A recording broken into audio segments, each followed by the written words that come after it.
Hello, everyone. Hello, everyone. Yikes forever. How are you? Welcome on in. Happy Simply Stream Saturday. It's the weekend. I was like gonna yell that, and then I'm like, this song is too calm. I feel calm now. No yelling. No yelling in chat. As I yell. Did you hear Mensch? You can hear her little bell. She's just outside the room, but she's not in here. See, she's not in her position yet. Don't worry, she will arrive. How's everyone doing? Welcome to the mods. Melon's here. This voice haunted me. Finished Little Misfortune VOD yesterday and actually had a nightmare, really. I love that game. I know some people, like, it is upsetting. It is a very upsetting game, disclaimer, in case you haven't watched that VOD or you don't want to. But I guess I like upsetting. I don't know what to say. I really liked it, and the voice was so cute. She's like, hello. I like Benjamin the Fox. He's a foxy boy. Yikes forever. It's so cute. I was like dying at it. Right, the voice was the best part. If you don't want to watch it for the story, just like fast forward and listen to a few seconds at a time just so you can get the voice. And we finished that entire game in one stream, which like never happens with me. I finished a game in one stream. All right. Menchie, you gonna come in? We can't start stream until Menchie's here. Hold on, I'll get her. Come here, girl. You little monkey.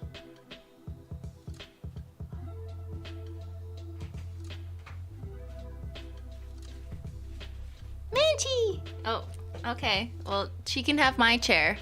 Menchie, you gonna do the test with the black paint? No. Menchie, sit in your spot. Here you go. Yeah. Yeah. There you go, girl. It's comfortable, remember? Oh, not her butthole. Menchie, sit down. She's a little lady. Menchie's just a little lady. Okay. She's gone rogue. All right, maybe we'll see her back, maybe not. Anyways, welcome to the mods, welcome to the members. Quick reminder, tomorrow is the Menchie Gang members only additional bonus stream at 2 p.m. Eastern. That's my time. So normally I stream at 11 a.m. and 5 p.m. my time, and now I'm streaming at 2 p.m. tomorrow for members. So it's like right in the middle. So do the math. Google 2 p.m. Eastern to whatever your time zone is. Bonus stream, Menchie Gang members. You should really be a voice actor. You are so good at it. Thank you, Ben the Ultimate. I feel like there's people in two camps. You're either really going to agree with that and you like watching my gaming streams in part because I do voices, or you absolutely disagree and you think my voice is really fucking annoying. And you're like, I would not listen to a cartoon with Simply Not Logical as the voiceover. And I totally get it because I kind of hate listening to myself. That's why I stream instead of make videos now. Thank you, Michael. 1 more month till 1 year. Woo! Also doing I'm Over Brew with Matt Taco for my fall mani. That sounds stunning. Are you gonna put like a topper in there though? Like maybe just an accent nail. Maybe just like a solar or a unicorn skin or a gold flake taco. Maybe it's just on the tips. Maybe it's just an accent nail. Or maybe I'll just listen to you and respect what you would like to do with your nails. One or the other. Don't mind my brain. What matters most is that you have fun doing the voices. Thank you, Chris. What a nice way of saying, even if I suck, as long as I'm having fun. If you hate your voice, why don't you just spend the rest of your life doing impressions? I feel like so Ben thinks he's outsmarting me with this like sarcastic comment, but I actually think doing voice impressions isn't the worst if you hate your voice, as long as you don't have to listen to it. If you have to edit your own videos or voice after the fact, absolutely agree. You would not want to subject yourself to do that. It's like an actor who doesn't want to watch their own movies. Who's that guy from Adam Driver? Was it? I can't. The actor who said he didn't want to watch his own movies because he just like can't fucking stand himself, but he'll act because he enjoys acting. It's like the same kind of thing. That's me. However he explained it much better, that's how I feel. Do your British accent. Are you sure, sassy girl 9092? I don't know. My British accent changes every time I use it. The actor who said good soup. Yeah, exactly. Thank you, Elaine. Fall Manny with Choco Hollow, Gold Flake, I'm Over Brew, and see. Okay, you're just trying to one-up Michael, Elaine. Love these streams. Great Manny painting content. Love. Thank you. Thank you guys for using your member chats. If you are a member, meaning you have a little star beside your name, whether it was gifted or you purchase it yourself, you get one free highlighted member chat and it turns green, so it's easier for me to see and read in the chat. YouTube gives that to you for free. Thank you, Susan. We stand Susan when there's, you know, fun bonus things like that.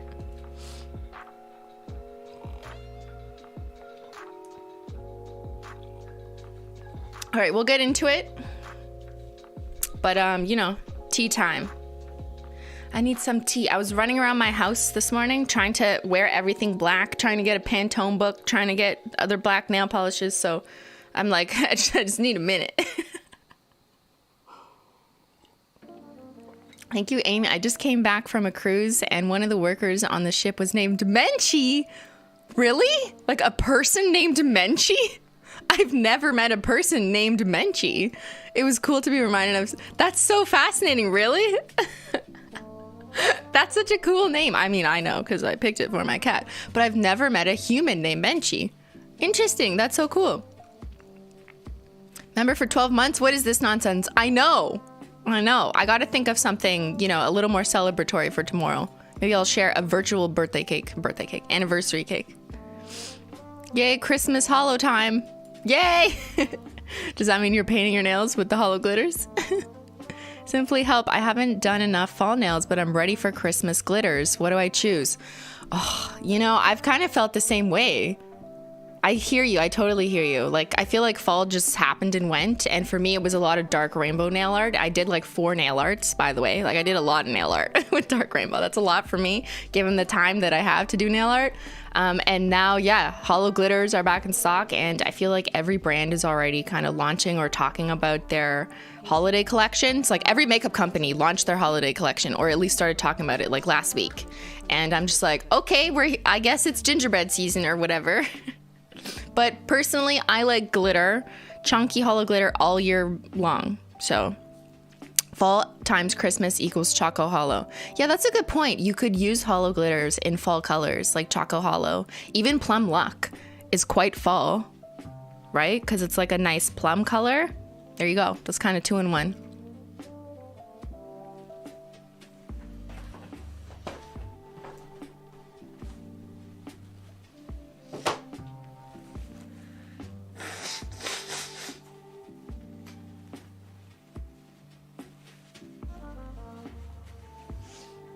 All right. Hold up, there's plum. Yeah, it's Plum Luck. It's not gonna look very sparkly in this Beauty Guru lighting, but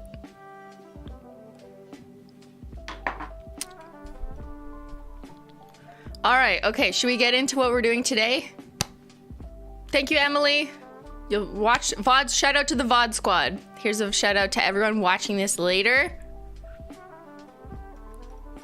We love you. We appreciate you. You got things to do. That's cool.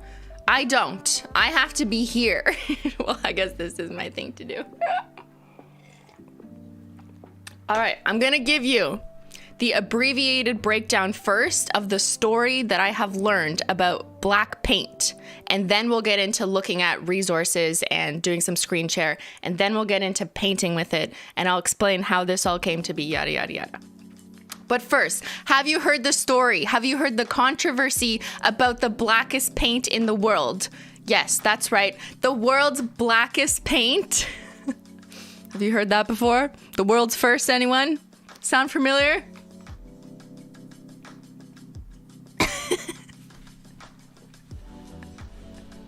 Okay, so I did some research yesterday. I'm going to do my best to summarize it in like 2 minutes, and then we'll get into details. So I know I'm ignoring details in the next 2 minutes, okay?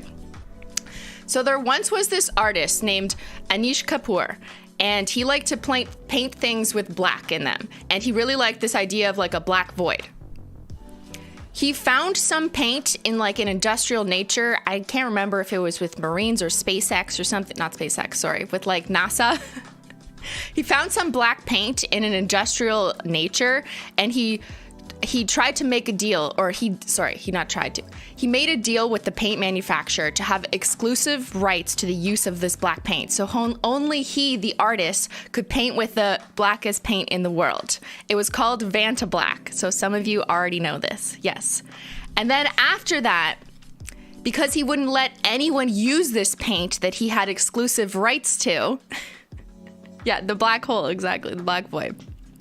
Another artist named Stuart Semple released a pink paint called like the Pinkest Pink or something, and said everyone except Anish Kapoor could purchase it, kind of as like, I guess kind of a stab at him or whatever. And then that artist, Stuart Semple, released what he called the Blackest Black paint, Black 3.0, and said on the website that everyone except Anish Kapoor could purchase it, and you had to like sign an agreement or check a box and say that as long as you weren't Anish Kapoor, you could purchase it. And since then, yeah, have you heard about this? Have you heard about this? This is crazy. This is wild. The drama in the black paint world. I did not know about this, but it's such a good story. I'm going to show pictures. We'll do all that next. Yeah. There's probably a lot of artists in the chat who are like very familiar with this, so I just like read about it. I'm not, we're going to learn about it together though.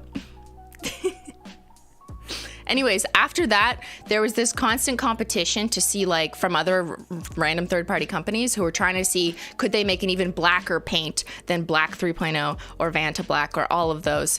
And so some people tried, and I have one of those paints with me today, which came after Black 3.0. Oops. And I have Musou Black. I have Musou Black, Don't Become a Ninja, which claims to be even blacker than Stuart Semple's Black 3.0. I don't have the Black 3.0 because of, shipping to Canada problems. But I got this one. I got it off Amazon. Not sponsored, not associated, not affiliated. Also, I would like to proclaim a disclaimer. Do not use paint or lacquers or anything that is not expressly intended for use on your body or nails. On your body or nails. Got it? Okay, disclaimer, done. These paints, from my understanding, are largely used in like artwork on canvases and stuff. They're not advertised or to be used in cosmetic purposes. But I'm gonna play here with them by myself. Okay, I just happen to be sharing it with other people. Disclaimer, lawyers in the chat, do you understand? No, don't use car paint, what? Okay, so that's the too long, didn't listen. Now I'd like to actually show you. So this is what's called Vantablack, which is just a trade name that Anish, sorry, is it Anish Kapoor? I'm just gonna call it Kapoor. This is Vantablack, the original name for the Blackest Black paint that Kapoor, who is an artist, invented. Some of these pictures may not actually be Vantablack, but they're just like purporting to be Vantablack. But the idea is that it's a paint that you either spray or paint on that is so black that it looks like a void, that it's almost like you're seeing right through it. You don't see the object anymore. So like, for example, I think that, yeah, it's supposed to be this face, but when you paint this face with Vantablack, it just completely disappears. So it's blacker than what we all understand to be the black paint. It's got to be blacker than one coat black. I know you're gonna ask, but let me remind you, these are presumably with ingredients that are not for cosmetic use. So I just want to say that there is a difference in pigments, and there's got to be reasons. Also, it's my understanding that Vantablack was specifically developed for an industrial capacity. So I'm actually gonna pull that up here. Let's read Wikipedia, okay? We're doing homework. Vantablack is a brand name for a class of super black coatings with total hemispherical reflectances. Anyone know what that means? Do we have any scientists in the chat? Below 1.5 in the visible spectrum. Thank you, Michael, for the super chat. Oh, okay, unicorn skin. The coatings were invented by Ben Jensen, who's someone else, who publicly unveiled them in July 2014 and commercialized by the scientific team from Surrey Nanosystems. So, scientific company here. The original Vantablack coating was grown from a chemical vapor deposition process and is claimed to be the world's darkest material, absorbing up to 99.965% of visible light perpendicular to the material at 663 nanometers. Okay, I think in English that just means like it's so black you can't see anything that it's coated in. You know what I mean? The coatings are unique in that they are not only super black, but that they retain uniform light absorption from almost all viewing angles. And this like is so interesting to me. Thank you. We need Project MC2 girls. Yeah, where are they with the Blackest Black? This is so interesting to me because as an amateur photographer, when I'm trying to take pictures of a product, like I put a holo taco on a black background, it's really annoying because the black background will just bounce light off of it. And if my goal is to have like total blackout around it, I just end up having to Photoshop that out, which is very normal to do like color correction and, you know, black out the background. But it's annoying because every fabric that I've tried, even the photography grade like blackout fabrics, they always bounce light. So for someone like me or anyone in photography, it's like so fascinating and like exciting to be like, is there an actually dark material that will not reflect light when I'm trying to take pictures or make videos? Anyways.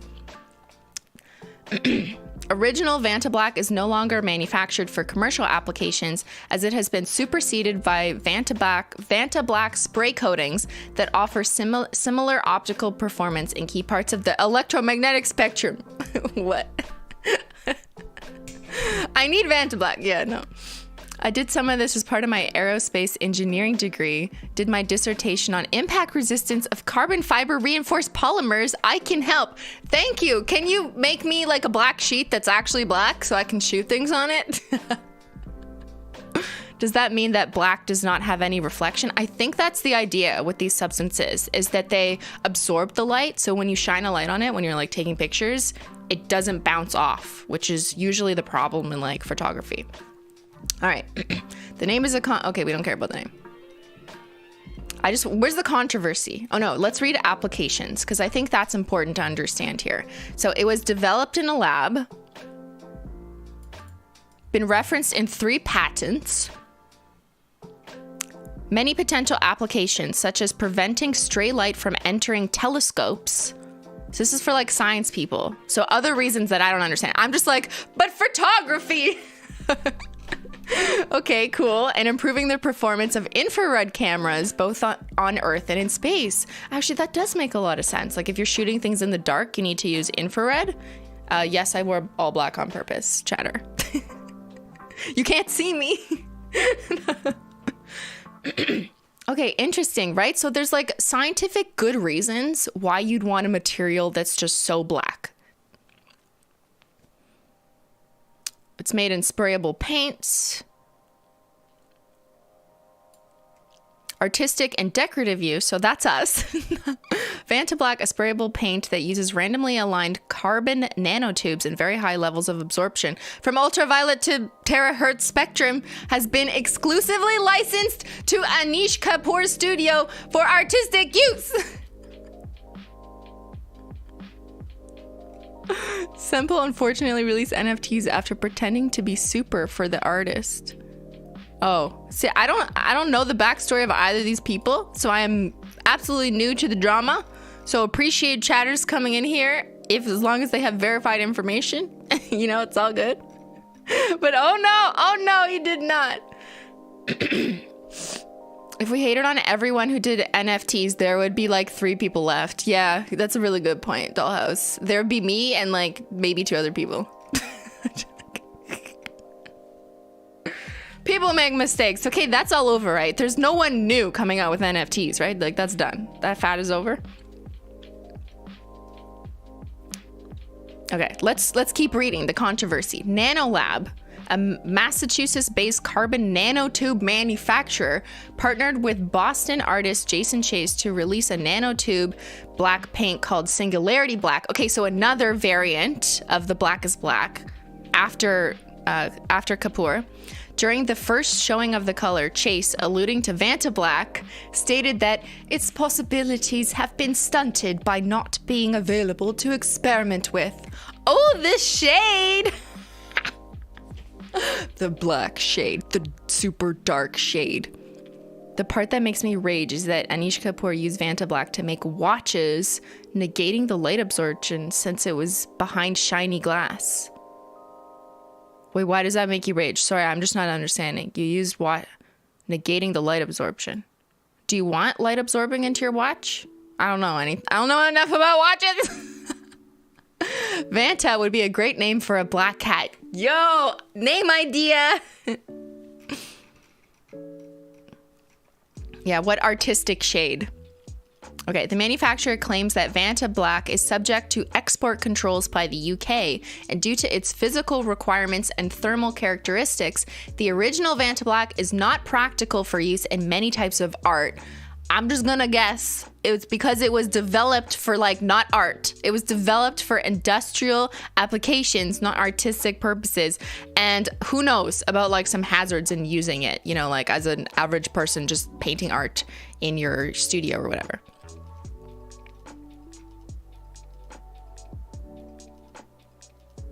BMW unveiled an X6 concept with Vantablack paint in the Frankfurt Auto Show in September 2019. That's pretty cool. However, the company does not plan on producing the color and production models. Yeah, so it's probably just for a car show. This is actually so interesting to me too. Okay, too many. All right, hold on. Let me read this. He charged money for the Vanta watch, but the glass face added a super glossy taco. What? Undoing the Vantaness. Oh. That is a good point that we'll get to when we do this. When you put a glossy top. Okay, hold that thought, everyone. Hold that thought. Okay, this is interesting to me because I know just a little bit about different paints on cars. I think it's so cool. Me, a car person, would love to see, Vantablack on a car because that's just sick. Actually, that's not a good picture. But the idea of that is really sick, but it's absolutely against some kind of law or provincial law, or not provincial, state law, whatever it is, to do with traffic laws and enforcement, that you can't have a car paint that would cause a distraction on the road. And there's no doubt in my mind that the Blackest Black paint would cause distraction because you would not reasonably be able to see it as in the dark. That's why I'm assuming BMW is absolutely not going to put this on production. It's the same reason why holographic cars, at least the really shiny ones and the silver vinyl wraps, are not technically allowed on the street, at least where I live. Rules might be different in some other areas. You can have them as track cars and show cars and, at car shows and all those kinds of things. But you can't legally have that on your car where I live. So occasionally people will ask me, why don't you have a holographic car wrap? And well, I probably don't want my privacy just being so outed like that. It's not really my style. And B, it's incredibly expensive also. And C, it's illegal to drive around. So I could have that car, but I'd have to leave it in my garage. Anyway, side note. Obviously, they can't put this on cars, for the average day people, because that would be unsafe. Okay, I can't believe there's no controversy in this Wikipedia article. Wikipedia is usually huge for having controversy. This is all we get. The exclusive license. Okay, maybe we... No, that's just a...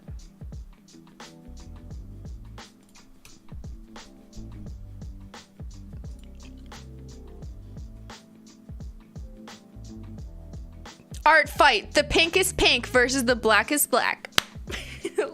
Let's read. Okay, be quiet. Be quiet, ads. Oh no, am I gonna be able to read this? Yes, I can. Okay. Yeah, it doesn't, this article didn't have anything about Black 3.0 and everything. Is this the one? Because I also have this one that I already read that I think does a good job. So we could read this one as well. There's an article from Wired or an article from The Collector. Here, you can see there. I'll read the one that I already read because I know it does a good job at summarizing. The Vantablack controversy. Anish Kapoor versus Stuart Semple. Oh, never mind. Ben has something for me. Okay, Stuart Semple. This is the guy who did not like Anish Kapoor and came out after. Where is the controversy? Here, let's just look for Black. There we go.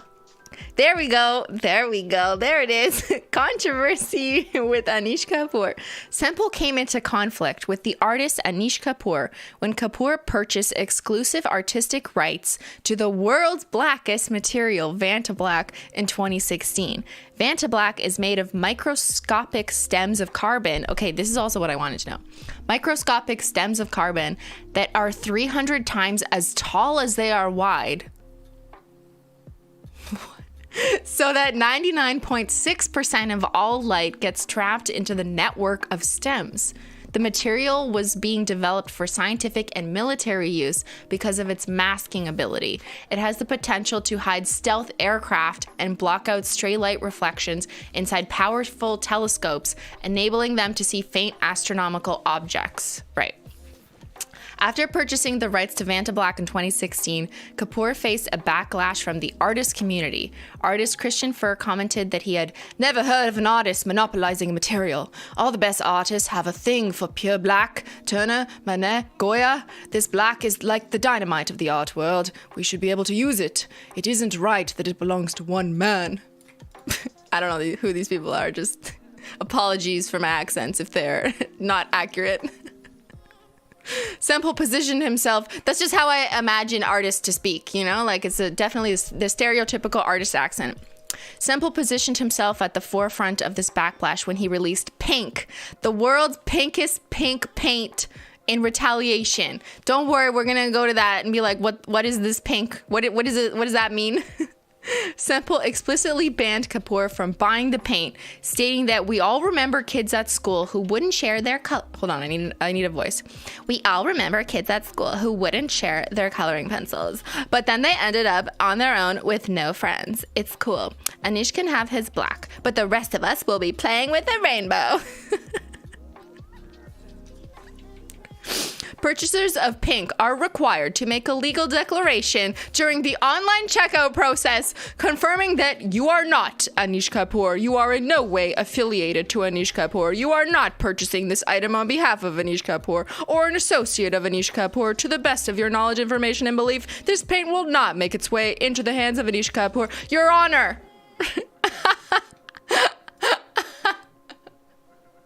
Yo, this is like honestly hilarious. Like, I want to do this as an April Fool's joke. I just can't think of what to say. Like, you swear you will never wear a boring creme again by purchasing this hollow glitter? But from information and belief, a boring creme has never been painted on your nails in the course of your current life. Or whatever.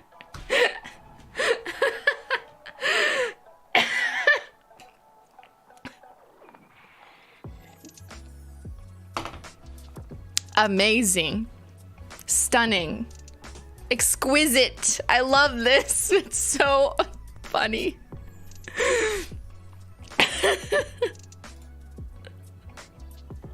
All right, read on. Kapoor managed to acquire the pigment and on his Instagram account, oh, we got Insta drama now, posted a picture showing his middle finger dipped in pink with the caption, "Up yours." #pink. While I understand the argument behind not owning a color material, if someone goes this far to invent a new material color, is that copyright? This is actually a good question that I don't know the answer to because I am not a lawyer, Your Honor, but I do know just like amateur information about trademarks and copyright, but I don't know enough about like patents, which is different because you're actually like saying that this invention is mine.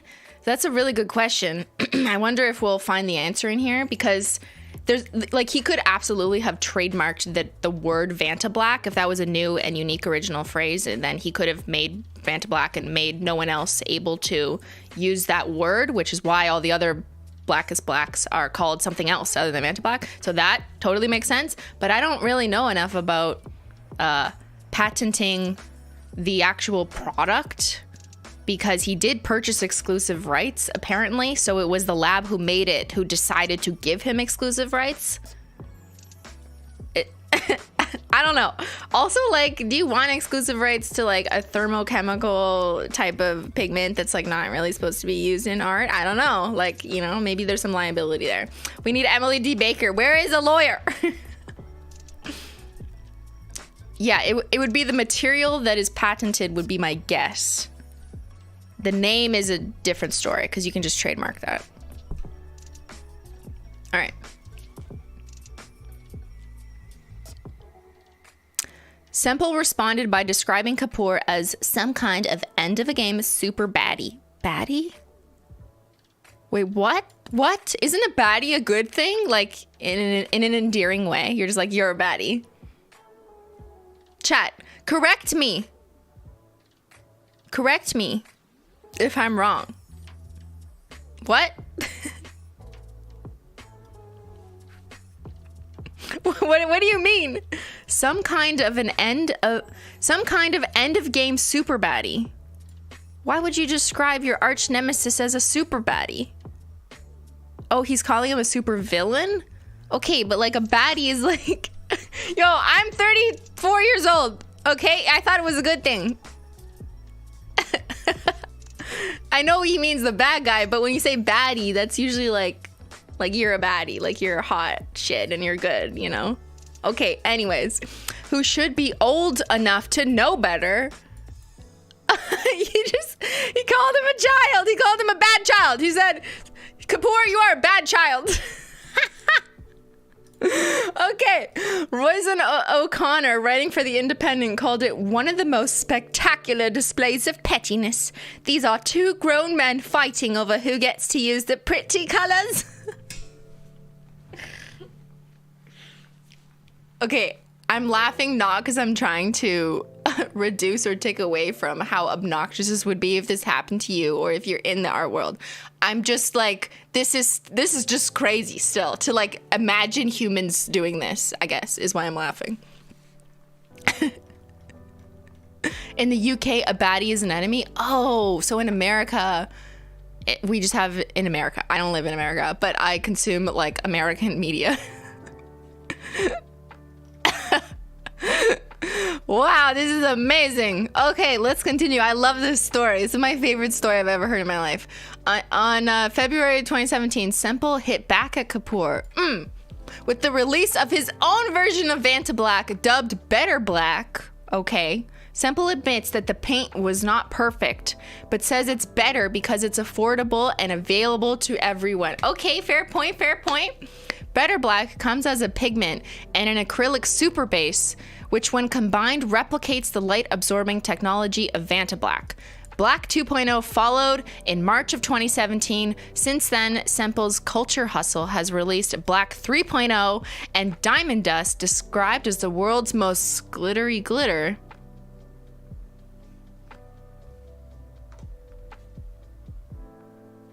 Why do I still have my socials on? Wait a second. What? What, chat? What?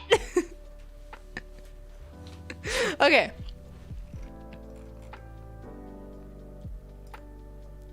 Here's some pictures that help imagine. Oh my god, imagine he was like, I made the most hollowy hollow.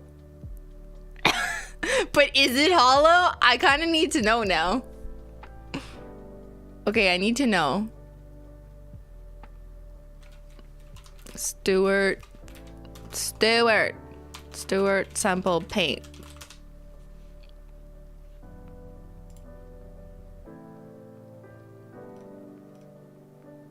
Okay, this is the pink.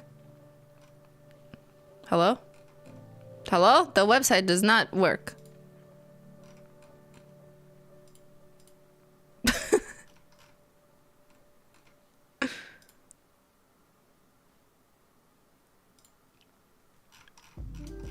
Nope. I think okay, it's the Culture Hustle store. We'll click on the ad. Look, look, look. I am not Anish Kapoor and I am happy with cookies. Even the cookie disclaimer says you are not. Oh my god. This is amazing. Okay.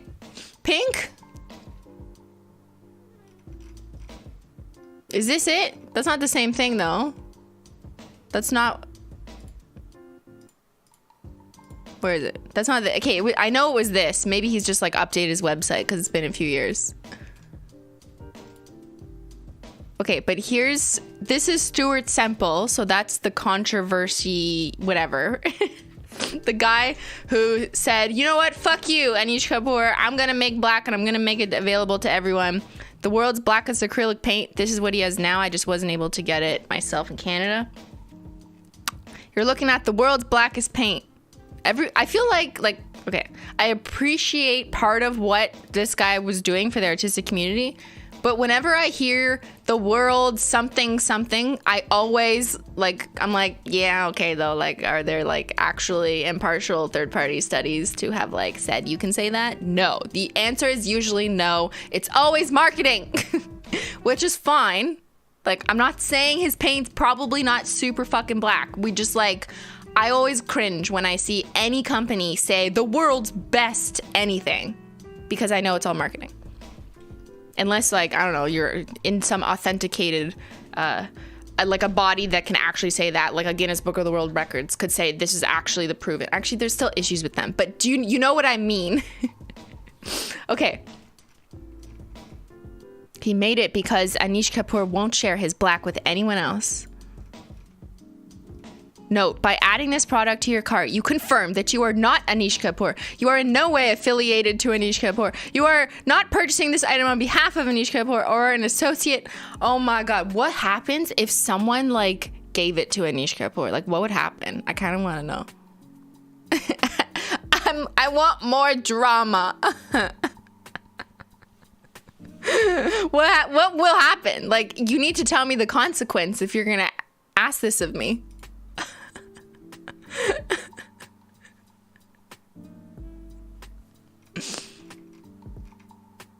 So now everyone with an asterisk, except Anish Kapoor, on the planet can use the Blackest Black.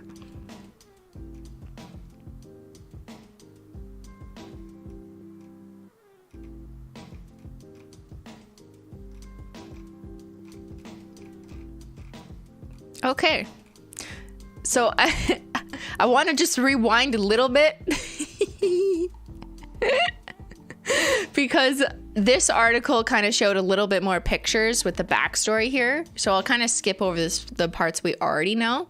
But this was the pink that he originally came out with to say fuck you as a message from him, I guess, on behalf of the art community. When he was like, you know what? This is the pinkest pink and everyone can buy it except you who's trying to gatekeep the blackest black.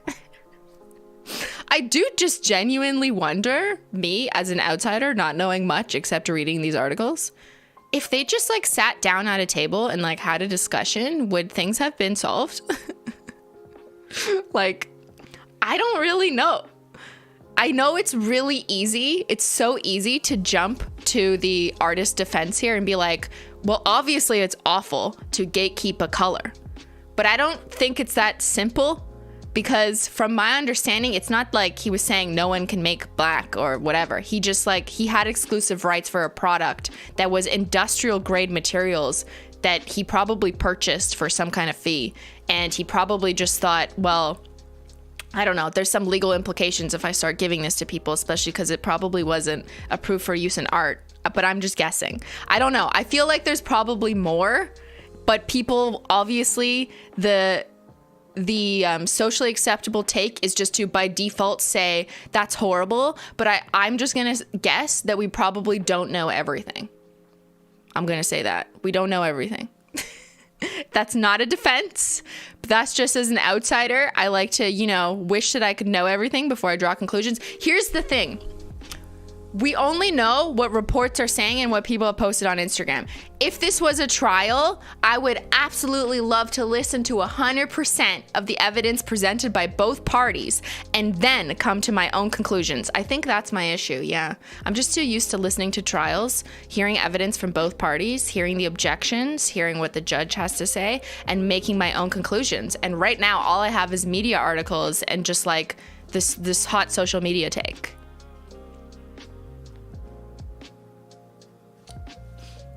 I need it all presented to me in video form, is what I'm saying. Because even just reading enough articles isn't gonna do it for me. Okay, anyways.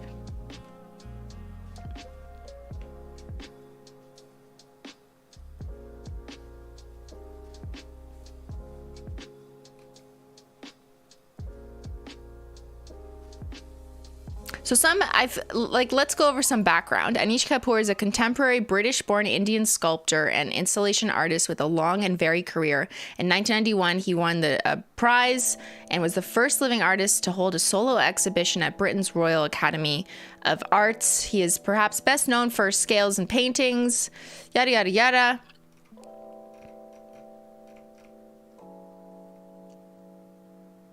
And then that's when Surrey Nanosystems, which is not an artistic or art-based, enterprise, released the paint, and then he bought it. Or it doesn't really say he bought it. That's what doesn't make sense to me, right?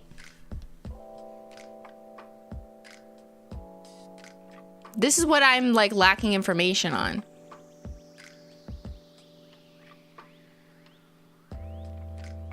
He immediately recognized the artistic potential. But how did he buy it? What was the contract? What were the conditions? He bought the exclusive rights to it as an art material.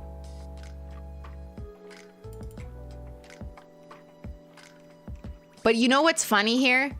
Is he may have bought it, but clearly it was very possible, clearly, to produce just basically as black, if not blacker, because now these claim to absorb even more light. So all of this efforts of him purchasing the exclusive use to a scientific industrial grade material was kind of moot because everyone else just made a black that maybe seems is more for art application purposes. So it was kind of useless. Okay, this I found interesting. Exclusive colors of the past. Did you know that there were other colors that have been exclusive?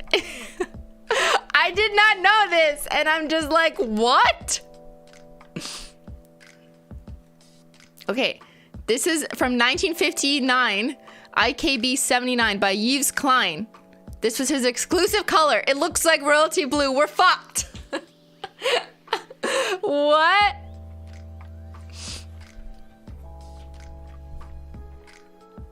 Yeah, I guess the point I'm trying to make is I understand that he bought it, but also clearly it's possible to just make black for artistic applications like Stuart Semple and other people did. So I feel there was a lot of kerfuffle made when it was pretty easy just to replicate it for artistic purposes. Isn't that crazy? He patented a mixture of blue pigment, which became his signature color in a series of monochrome paintings. Beyond legal restrictions, some art materials throughout history have been difficult to access. Ultramarine blue, for instance, was traditionally made with powdered lapis lazuli, making it prohibitively expensive until a synthetic alternative was developed in the 19th century. So he had access to the blue because he was rich in 1960. But I don't think you can own a color, right? Unless it's in combination with a logo or a trademark, and only that color in use with that logo or trademark or trade name can be exclusive to my understanding. But not just the color. That makes no sense. Doesn't Cadbury have the copyright or trademark that purple? Okay, so I'm just gonna guess, not a lawyer, but I'm just guessing that it's probably just maybe in combination with a specific class of goods or their brand name or something that says chocolate. Maybe it's chocolate with that color. Maybe, I'm just guessing, but that might have been the argument used, but not just the color. It's never just the color, I think, except I don't know, maybe this is just way back when, but in modern day, Put holo on it? Yeah, then it's not copyright. As long as it's royalty blue plus linear holo, it's not the same. Okay, there's some more pictures of Vantablack. And this is just, oh, here's the Pinkest pink. Lovely, I just love this. That's Stuart Semple's Black 2.0. Really cool picture.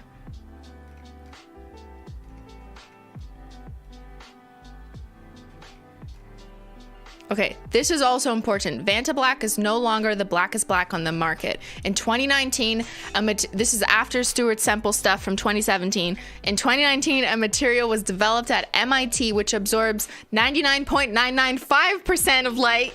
Do you see what I'm saying? Like, this new material was unveiled by way of new artwork by Dimut Strebe, installed at the New York Stock Exchange, entitled The Redemption of Vanity. This piece consists of a single diamond coated in this new, darkest material, thus appearing as an absolute void. Further, Strebe and the team of engineers at MIT Boston released this statement alongside the artwork. The story keeps growing. This is the best. This project can also be interpreted as a statement against British artist Anish Kapoor's purchase of exclusive rights to a formula of carbon nanotubes as a material for artworks. Strebe and Wardle use a different composition of carbon nanotubes, which will be available for any artist to do. Okay, so they did exactly what Stuart Semple did.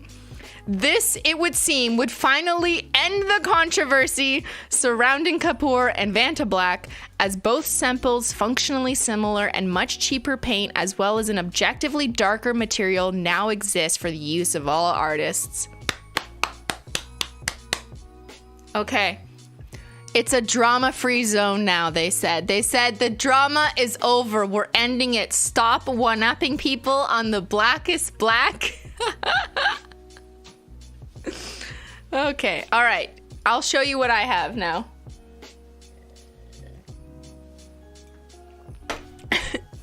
But is it for like artistic application purposes? That's what no one is telling me. I don't know. And what I mean by that is like there's some paints that are classified or designated for use in, you know, artistic, like, amateur is not the right word, but just like in-home use versus in a commercial industrial space. Like you're gonna have different grades of paints. So no one's really saying what it is for. So I'm just like, what is it for though? You know? Oh, Ben sent me an example of a color trademark. Okay, thank you, Ben, coming in with that knowledge. Look at this trademark for Barbie pink. Yeah, but they're trademarking the words Barbie pink, which I can kind of understand because Barbie is their trade name, right? Yeah, and it's just with toys, games, and playthings or whatever. So my understanding and reading of this, not a lawyer, and this too, is that it's just to use the words Barbie pink on something. So I couldn't call a shade name Barbie pink, but that kind of makes sense to me. Even though, hold on, yes, let's argue both sides. Let's argue, look, Your Honor. The world and society has like adopted use of the word Barbie to just describe a color. Like it's become so commonplace that people think less and less of the actual Barbie. I get that. Like we just like, oh, that's like Barbie pink. You know, we say that all the time. But it doesn't change the fact that Barbie was Barbie on its own was presumably a registered trademark by Mattel or whoever owns Barbie. So like this kind of makes sense to me. Like I'm not going to call a shade name Barbie pink even if it's like what everyone just understands to be Barbie pink. This doesn't mean anything, by the way. Do not follow these. It's still a trademark as long as it's not, well, I don't know. There's different things. Everyone thinks they're a lawyer when they read these pages. A lot of the information on here is like not what you think it means because there's different levels of filing and sometimes you have to abandon things for a certain amount of time. Legal things, I don't know. But that doesn't mean this one is thrown out unless it says it's dead. Like, that's still active in certain classes. Okay, anyways, we're not doing lawyers, though. Tiffany blue is probably the same. That would be my guess, too. Like, but I don't know. Like, can I look up Tiffany? How do you spell Tiffany? Is it like that? With... Yeah, there you go. Exactly.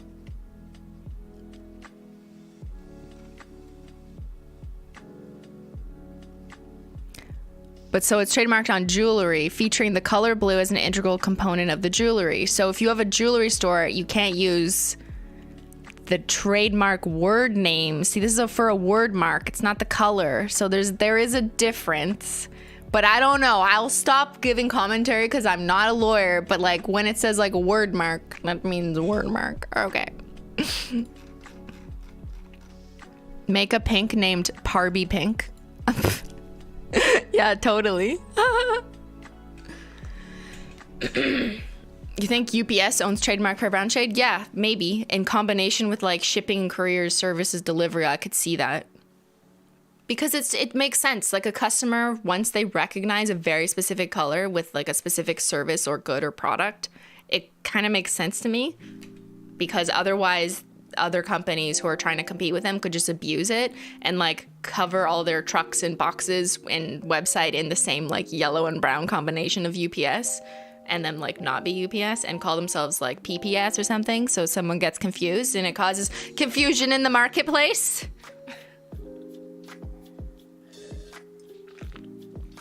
They sell the holographic glitter. Okay, I need to check that out and then we're gonna paint things.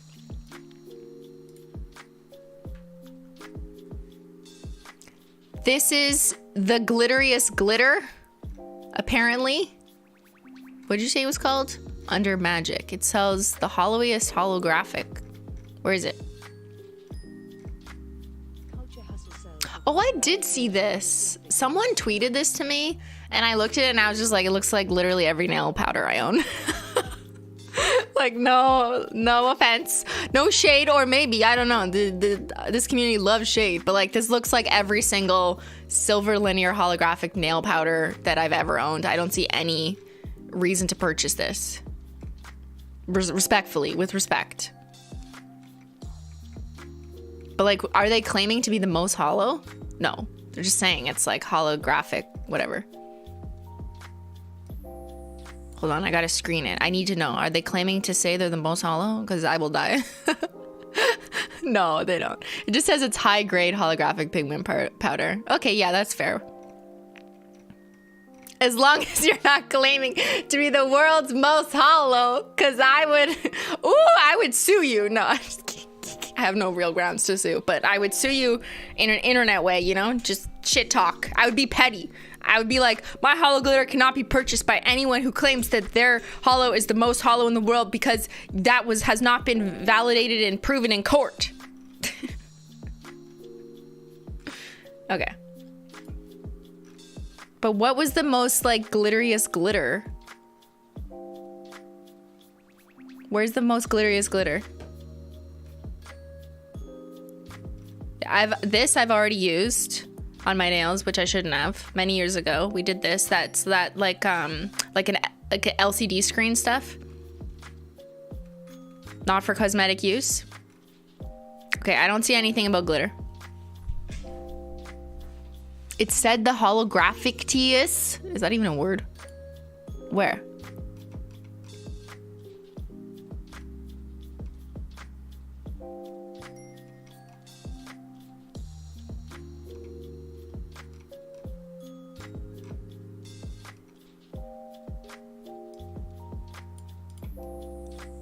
I don't see it anywhere.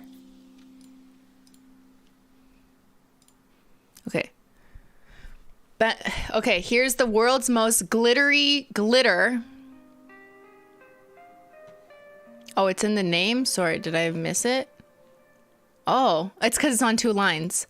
Holographic graphiest. Oh, what an ugly word. You can't do that to this word. It's not working for you, okay? Do not force it. No, man. Like, no. Okay. The world's most glittery... What? Excuse me? The world's most glittery glitter. What is it? It's just a pot of... Doesn't even look like glitter.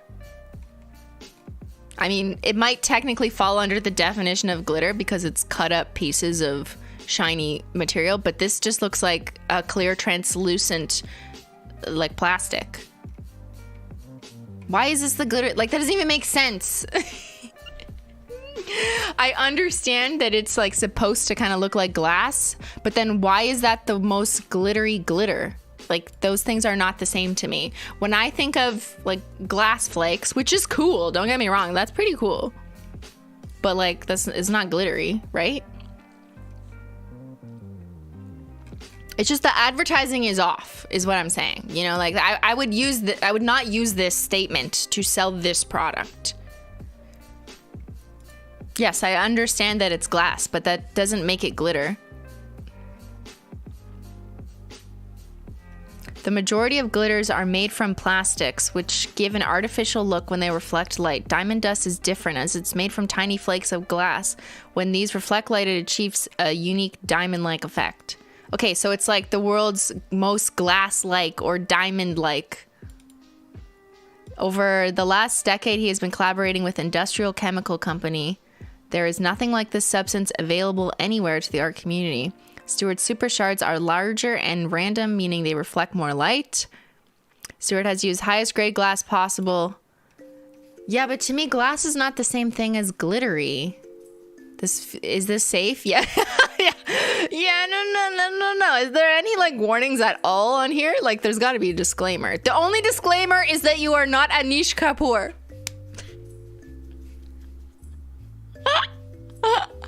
There's like no disclaimer, like, this is glass. Okay, it says be careful. Remember, these are tiny shards of glass you are playing with, so please be sensible, wear gloves, clean up, don't use it in your food. You really don't want a glass splinter. If you have kids, please supervise them. Like, I appreciate that they're telling people to be careful, but it still has me really concerned that tiny shards of glass are being sold in a jar to people as an art product. But that's just me, okay? I'm sure they consulted with their lawyer very heavily when they crafted this statement. This definitely looks like the work of a lawyer spending his time on disclaimer statements. Definitely, yes. Okay. Do not eat the nail polish. Do not eat the glass. Shall we move on into the one that I have? So here's the black that I got. It's not Vantablack, because I would get sued by Anish Kapoor.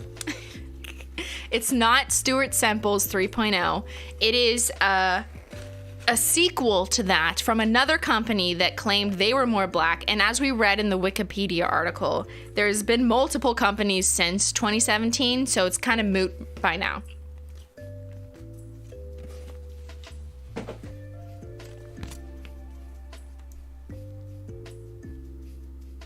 Musou Black. Don't become a ninja. That's their slogan. Musou Black, don't become a ninja. Let's read all the instructions first. Oh my god, it's been an hour of doing research. Ask me to check out Semple's YouTube.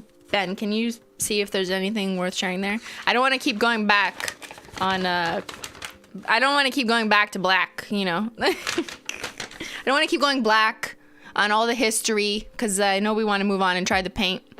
Thank you, Oddly Anzi. I hope are you studying Vantablack or chemicals to eliminate colors? Okay. Precaution. Let's read it. And I just want to add another disclaimer because I talk too much and, you know, it's fair that this is a stream, so there's going to be more conversation than getting straight to the point, and that's kind of the point, and that's my new style, and that is actually how my brain works, to be honest. I like doing more research. I like reading stuff behind. I like reading the instructions generally before I do things, so appreciate your patience. Precaution. Liquid acrylic paint formulation. Okay, this was my other question. Is it just acrylic paint? Because it's my understanding that, like, if it were me, if I was an artist, okay, whatever, I'm a nail artist. Well, that's debatable. For your own safety, I don't think artists who are not working in commercial industrial spaces with like the right ventilation or whatever should just be using random ass paints that like aren't made for use in your own home for artistic purposes. There should always be a purpose listed for what the product is. And if there's not, I would be a little concerned and probably wouldn't use it for the purposes I was thinking of.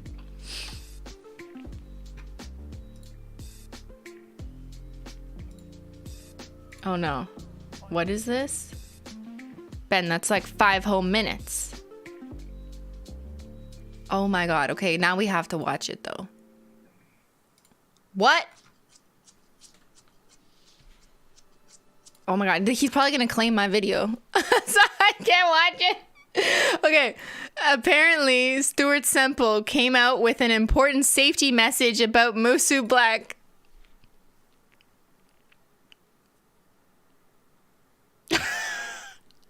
Of course he did. Of course he has a comment. I've been swamped by messages from our lovely arty community who've been experimenting with a new paint from Japan. Hi, it's me. If you are having health problems, go straight to a doctor. Otherwise, if your work is going weird, we are happy to lend a hand and can save about 50% of works affected. Even though this isn't a paint I've made, I want to be sure that artists are safe out there. I've learned a lot through working on black, the blackest available acrylic. I take this statement with concern, but I also take it with a little bit of like, I also see why you are issuing a safety statement about a new competitor, which is like not really your like, why are you doing that? And are you okay? I'm not gonna make assumptions because I don't know, but this immediately makes me be like, okay, but. And I am not playing his video because he just respectfully seems like the kind of person to claim my entire stream for it. But like, exactly. Okay, critical thinking. Okay. That's all. Okay, Ben, can you watch the video and tell me if there's anything that I absolutely need to know? Ben will watch, okay? Let's read this. Let's read the competition. The drama. Oh my God. We're in the middle of the drama. Please don't make a video on me, Stuart Semple. Please, I beg you.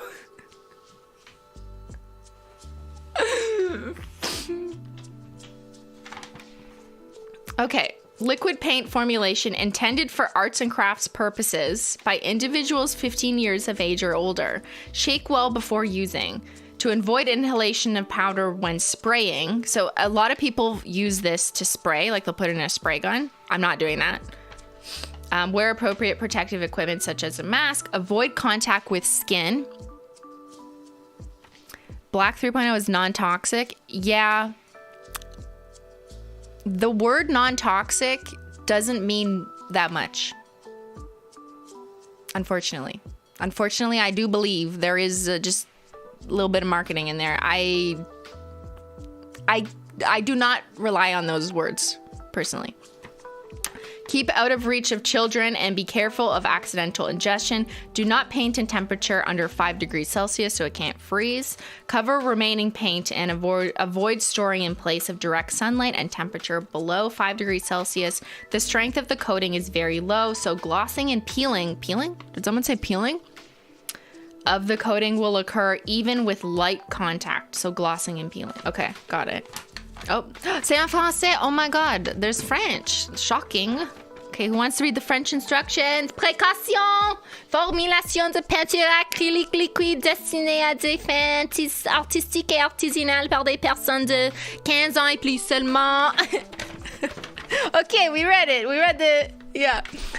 I am invested now. I'm invested, but out of the abundance of caution and just common sense, I'm not putting these on my nails. But we got these. Oh my god, is that just like a menchie hair just flew in my eyeball?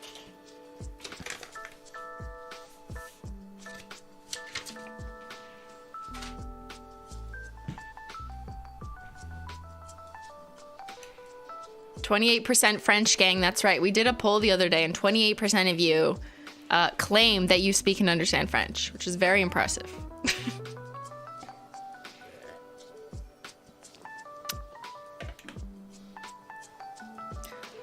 So I do have an air purifier. It's right there. I'm gonna turn it up.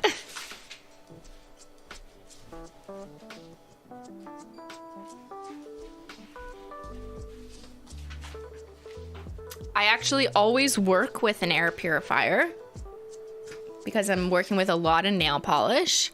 Simply, I never thought I would be so invested in the color black, but this is so gripping. I know, like I can't not experiment. He says this paint lets off fumes that are more noxious than normal paints, and some people have reported not feeling well. Okay, but like, give me some piece of paper from a lab that explains and provides that from a third party. I hear you, and like, it could totally be true, but like, you can't. Where's the evidence? And why is it actually worse than yours? These super black paints, hold on, let's read. These super black paints have nanoparticles that are so small they can easily be inhaled or absorbed into your skin. You shouldn't be using this stuff. Okay, Ben, get me the gloves! Ben, get me a mask, a black mask, actually. Get me a black mask. We have them downstairs. Good thing, we have like 8 million masks. Thank you, COVID. And I do have gloves, so I'll grab gloves.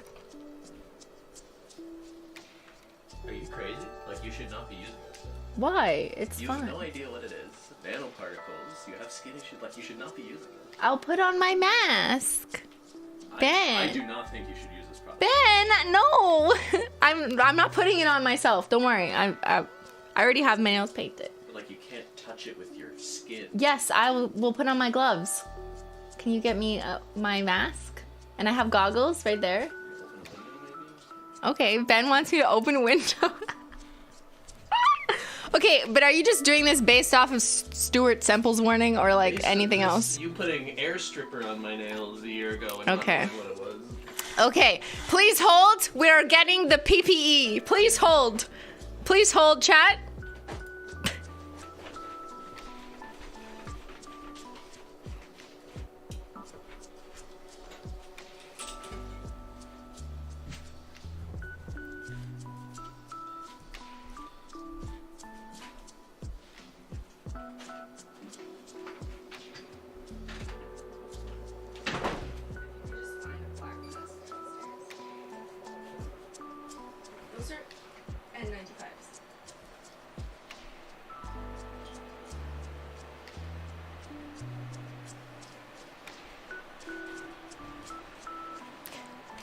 Thank you, man.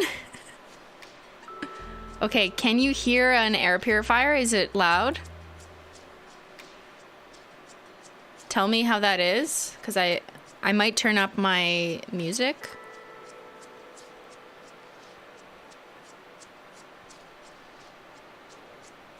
Simply doing a stream about a black paint that can completely hide what's under it while wearing it. I know, like, well, I have one coat black for that. That's, you know, supposed to be a nail polish. Okay. Thank you, Ariana.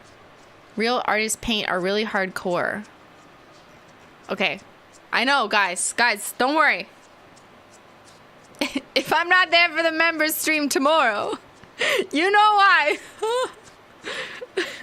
I'm just kidding. I'm sure I'll be fine. You just gotta be safe. Thank you for the gift of memberships. Menchie's not in the room. And I have an air purifier. Can you hear the air purifier? It's very loud.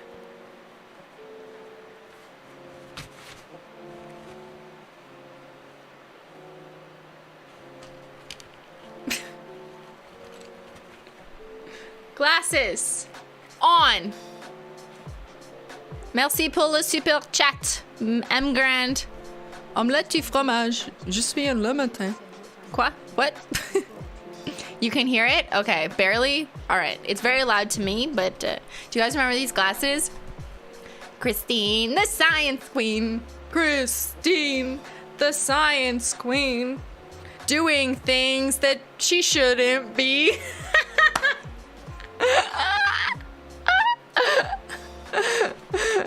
Oh my god, chat. It's so weird. There's like light coming from the window. I'm waiting for the mask. Don't worry. Yes, I have every. Look at me. Ben! Oh my god! Ben! Okay. Oh, this kind of mask. I thought you meant just like a... Well, I have like a real N95. Yeah. If you want that. Okay, what should I wear? Which one, chat? Which one is the great? Want some both? I have these gloves. These are fine. Yo, we're going extra today. Which mask? Okay, let's do a poll. Hold on, I can't type with gloves on. Which mask? Pink or white? Chat picks my mask. Okay, as for specs, let me read. This is a 3M P95. I think it's also referred to as, it's like a little bit better than an N95 because it has like a respirator. I don't know. I don't know the proper language. It has a thingy in it that filters. And then there's this, which says McCordic G70, P100 NIOSH.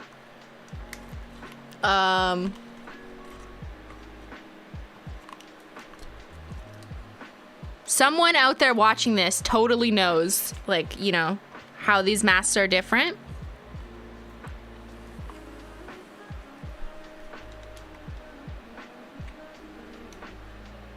I don't know which is better. They're both for particulars. Okay, scientists in chat, tell me.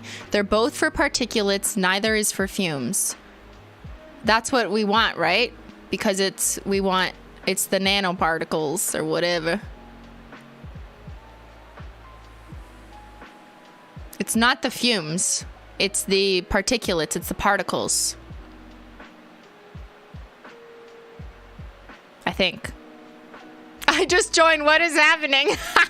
We're doing science.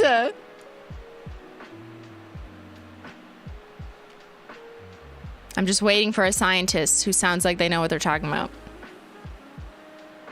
A ventilator might have the fume-safe filters on it. The respirator is better because of the... Well, they both have a respirator, though. Right?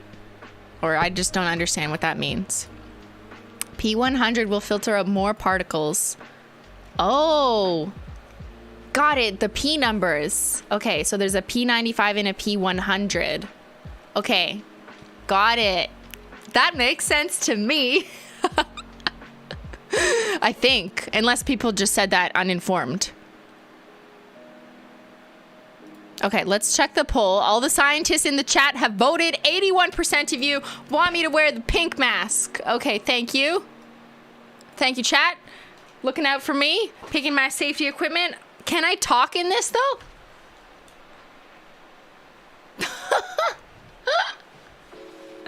What is going on? Okay, you Googled it? Okay, thank you. How do I even put this on?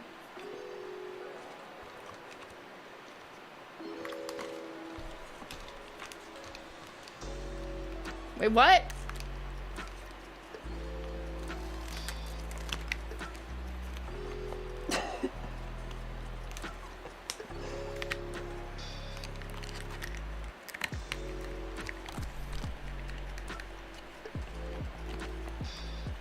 Hold on, I'll put those on after. Wait, can you hear me? Can you hear me? What do I do with this?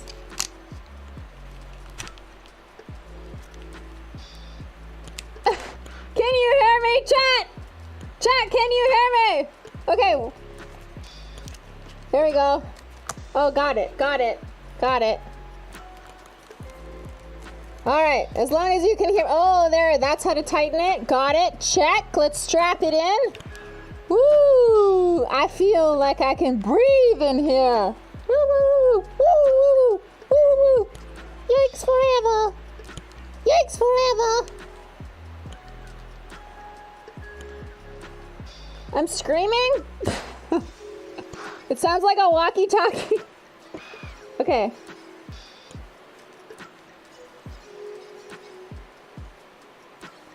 I think they just have to go behind your ears. Yep. Okay. Sorry, I'll try not to yell. It's just, I do sound weird. Okay. It feels like it's firmly on my face. Oh, I can hear myself breathe, like the exhale. And then I got these on. I don't know how to fit these or like that. Can I breathe? Yes. I can breathe, but I can also hear the breath on the way out, like it's filtering. That's crazy. I guess that means it's working. Am I a baddie now? I'm a baddie. All right. We're going to do this quick and painlessly.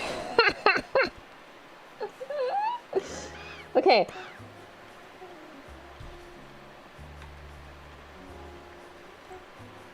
Safety first, everybody. Safety first. Here it is. It said to shake well.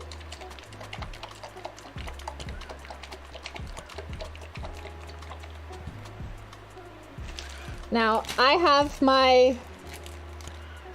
have extra brushes. These are the Holo Taco thick brushes, so I can paint it on as if I was painting a nail. Which we are not doing today. We are not painting nails. Ugh. How does anyone do anything with gloves on? Okay, I haven't opened the paint yet, so I can open this.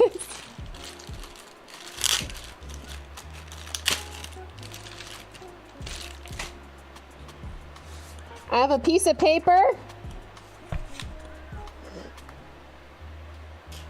I have swatch wheels. Menchie's not here, guys. Menchie's not here. Ben's keeping her downstairs.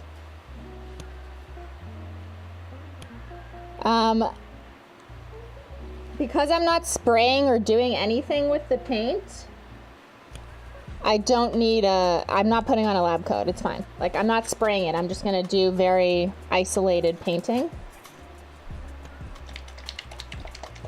Menchie's in the pumpkin? Okay, good. All right, let's open her up.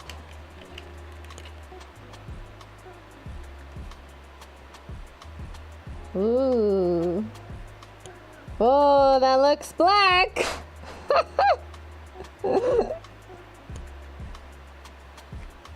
Okay, it's also on here, so I think I'm just gonna pull from here.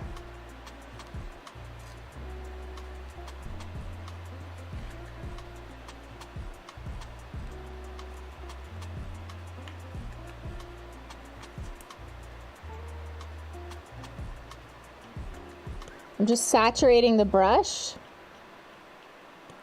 trying to get enough on it. Now I'm gonna paint this.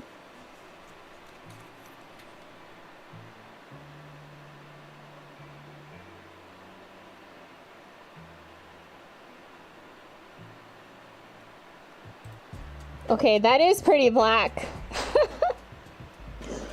Damn, that's black. Okay. Let's let it dry, because right now it's shiny, so it has to dry more. I'm also gonna paint it on this piece of paper, because when it dries, we can do more comparisons. So to me, it really feels like acrylic paint, like the texture. The texture just feels like acrylic paint.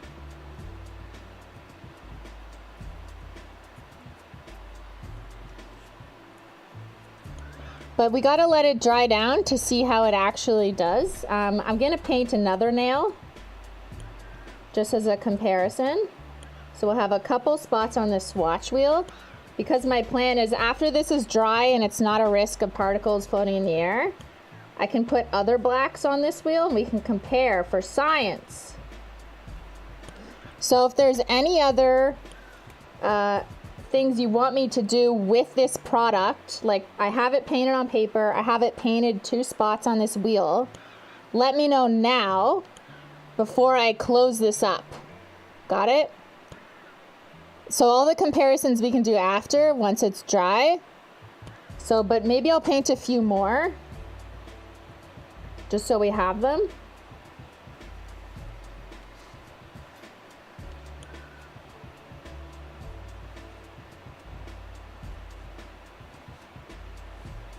I don't think I need a second coat, like it's pretty dark. Just paint all of them? Why would I paint all of them? Paint some to put toppers on? Okay, just to be safe, I will paint a few extras so we can kind of figure out what to do with them after. But yeah, it's my understanding. Oop, that's a Menchie hair. That's a Menchie hair. Don't worry, she's not here. Yeah, why not? Just, I'll paint enough while I'm here.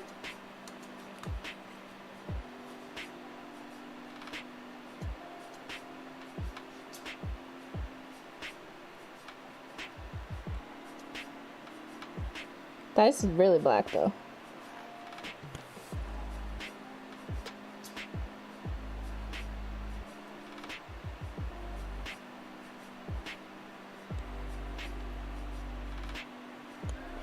But see, with this paint, it's shiny that like it doesn't look that black because obviously you're still seeing light reflect. So you have to wait for it to dry. Kind of like acrylic paint, when you wait for it to dry, it turns matte. So when this dries, it'll look different.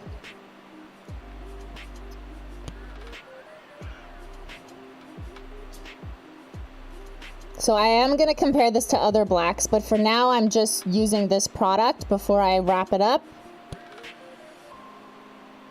And yes, I will mark them.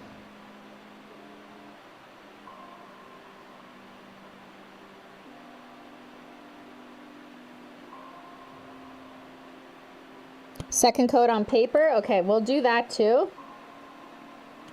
Let's just paint some more.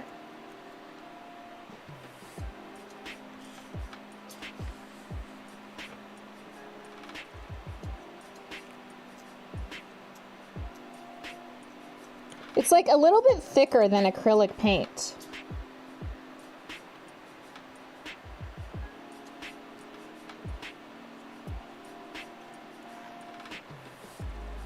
You want me to paint something with 3D textures? Ben, what could I paint? What could I paint, Ben? Paint a hollow taco bottle? Oh my god, you want me to ruin my hollow taco bottle?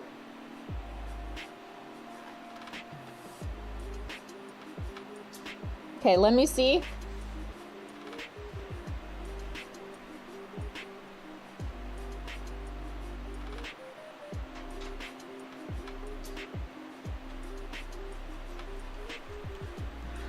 Okay, I'm gonna sacrifice this bottle of rainbow snow.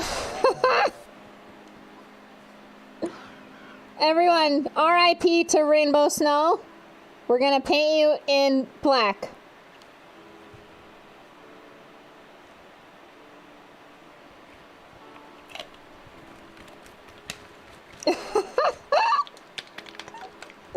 Actually, Ben, do you have crumpled tinfoil? That's a better idea too. Yeah, this is for science. Ben, can you bring me some crumpled tinfoil?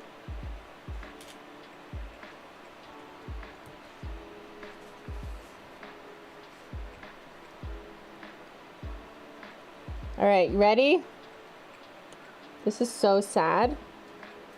Why am I doing this? Chat! No! No! It's the hollowiest hollow! Oh my god, this is the saddest thing I've ever seen in my life!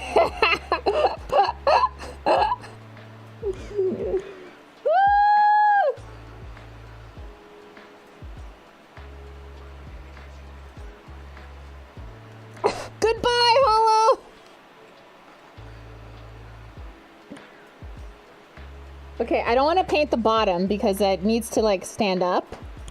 So maybe I'll just, maybe I'll just leave it at just the top. You can't come in here. Get out of the lab. Thank you, Van. I'm gonna leave just the front covered so we can turn it around and be like, there it is. Okay. Let me just move that over here. This is fun. This is a crumpled ball of tinfoil. I kind of just want to like see what happens if you just paint like part of it. See, this is where you would need like a spray brush, which is why a lot of those artists will use like a spray gun, kind of like when they paint cars. Because I'm never gonna get in into every crack. Okay, yeah, maybe this wasn't that smart because I'm obviously like not gonna get in every crack with the brush. Okay, bad idea. A banana! Ben, why'd you bring me a banana?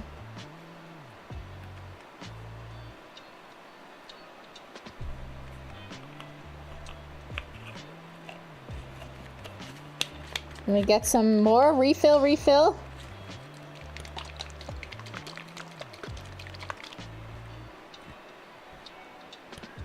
Who wants a toxic banana?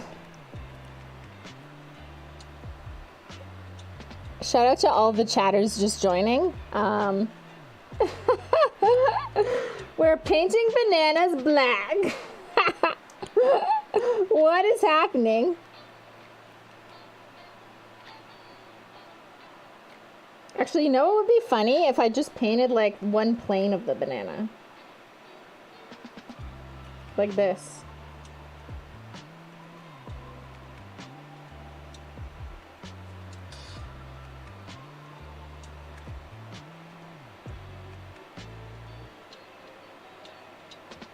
So in case you're just joining, we are experimenting with what proclaims to be one of the world's blackest black paints.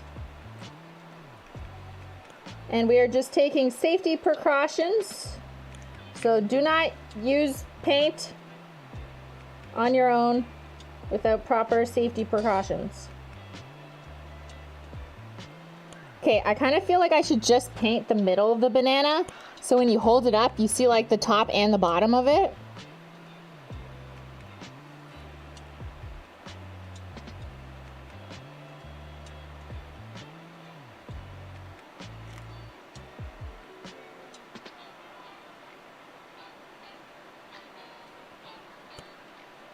That could be fun.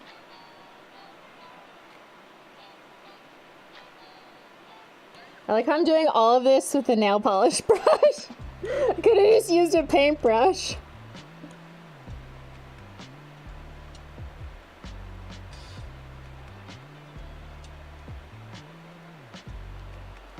Okay, cool. All right. I think I'm gonna finish painting there. I'm gonna cap my specimen. Capping the specimen. It is properly sealed. Putting it aside.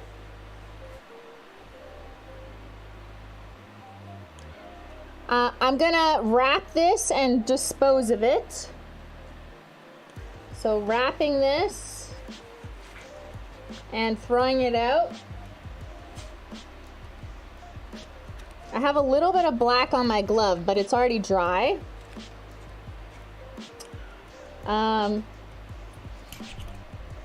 Oh, look. Look, it's drying, so it dries matte. Wow. Ignore the Menchie hair.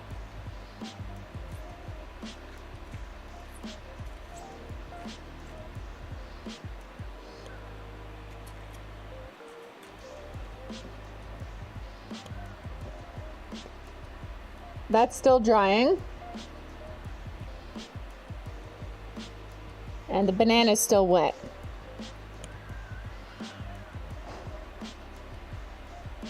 Focus on the Menchie hair.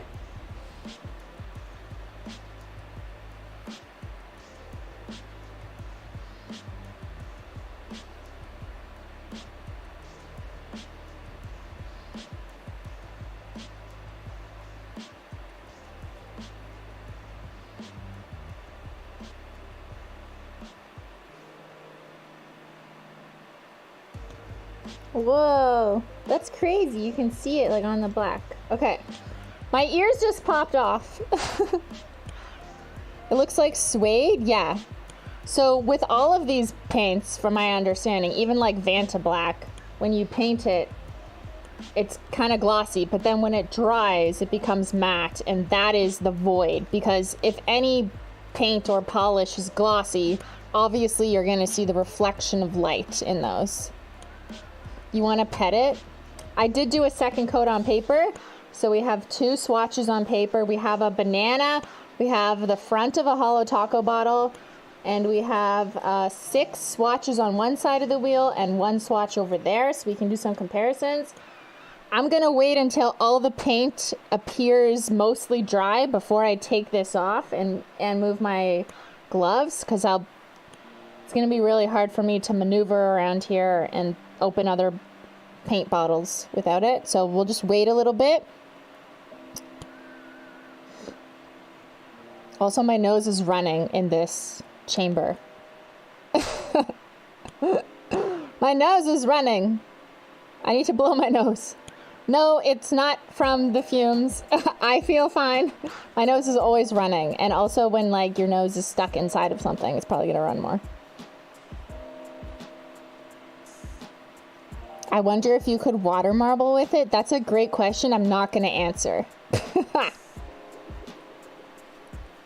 Yeah, I'm sweaty in the mask.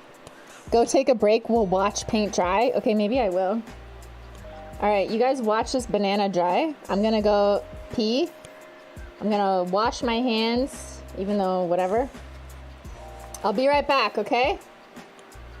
Should I put on the be right back, or are you gonna, is that gonna ruin it for you?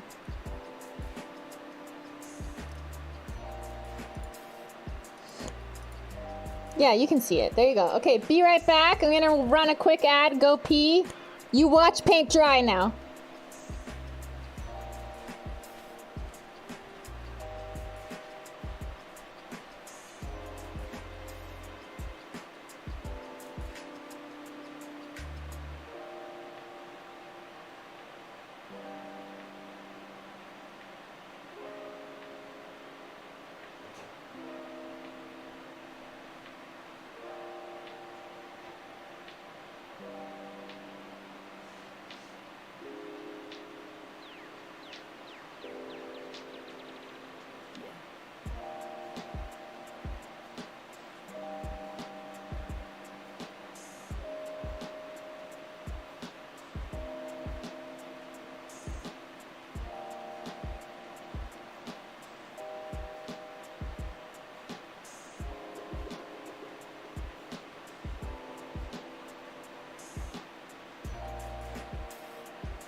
All right. Looks like it's almost dry on the banana. The pinkest pink for pink penguin feet. I'm a penguin and I got pink feet, but only one's pink. Did you guys get ads for the blackest black or the pinkest pink or the glitteriest glitter? It just looks like black acrylic paint. Yeah, kind of.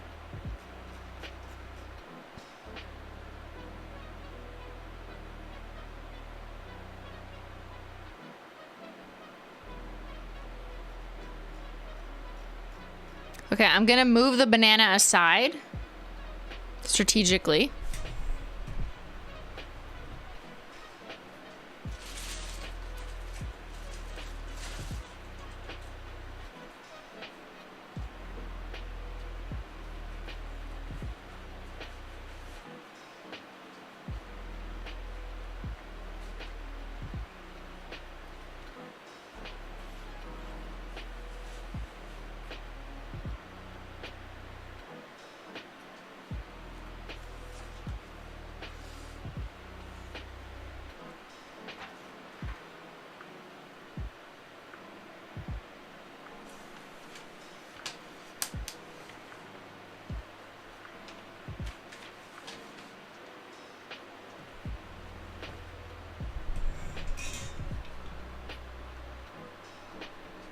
That's basically dry, almost dry. Whoa, that's so crazy. Where's the hollow taco? Yeah, it's my understanding that like once it's basically dried down or almost dry, it's not in the air anymore. It's just when you're putting wet paint on something or pouring or spraying, like if you were spraying paint for sure. I think that's like more likely people's concerns when paint is sprayed, especially in the automotive industry. But these are definitely all dry now, so they're not in the air. Oh, so one is still like, why is that like that? That's weird. Maybe I like hit it by accident with my glove. That could be that. It just looks like regular black paint. What if it's just black?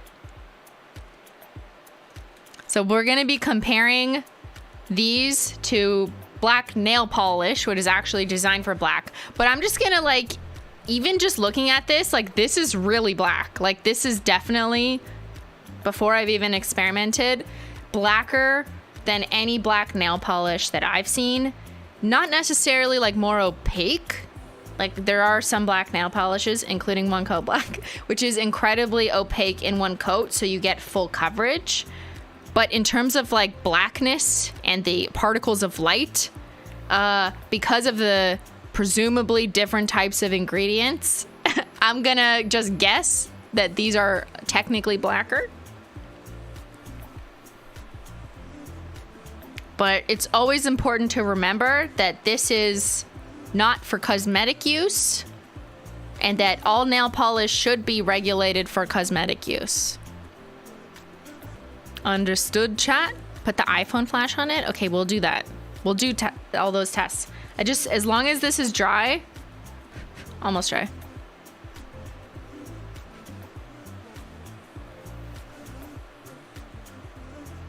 It looks so voidy. Yeah.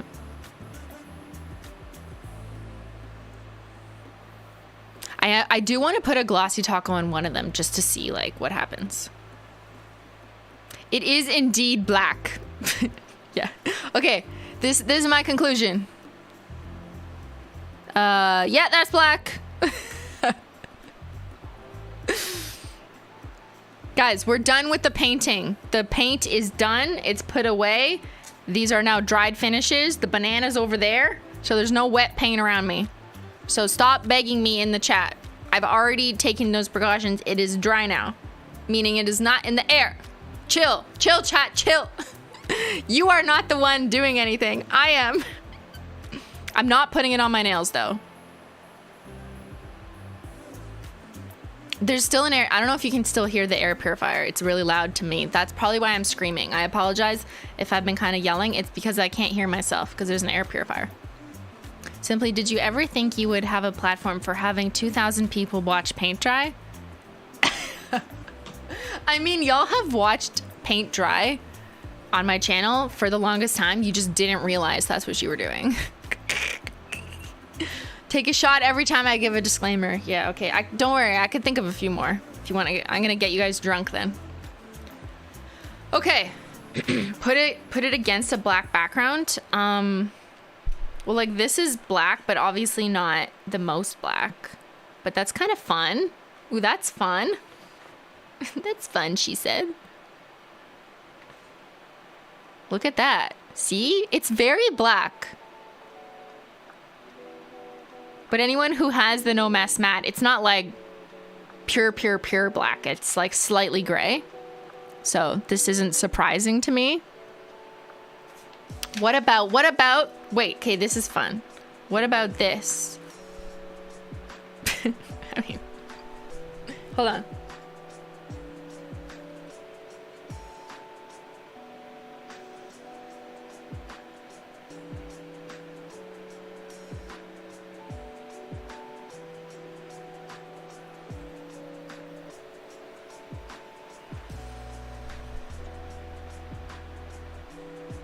Obviously, my shirt is velvet or spandex or whatever, so it's gonna look different. But like, that is pretty black, and this is light behind it. Where did it go?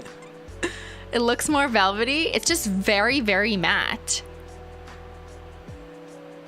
Wait, did it disappear in front of this? Kind of. At this quality of camera from this far away, it looks like it disappeared. Whoop, whoop, whoop, whoop. But here you can see with light behind it. But let's do some iPhone flash stuff. Okay, I'm asking the chat to chill. I am taking off my gloves. All the paint is dry. I apologize again for yelling. I can't hear myself. The air purifier is too loud.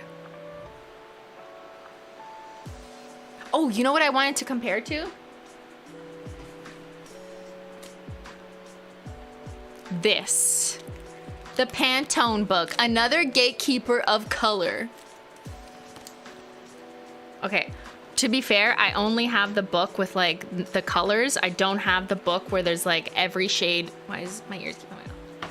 I don't have the book where there's like every shade of black. There's only one black card. There's different books for different colors, but you know, it's a lot of money to buy every book. So let's compare to this for now.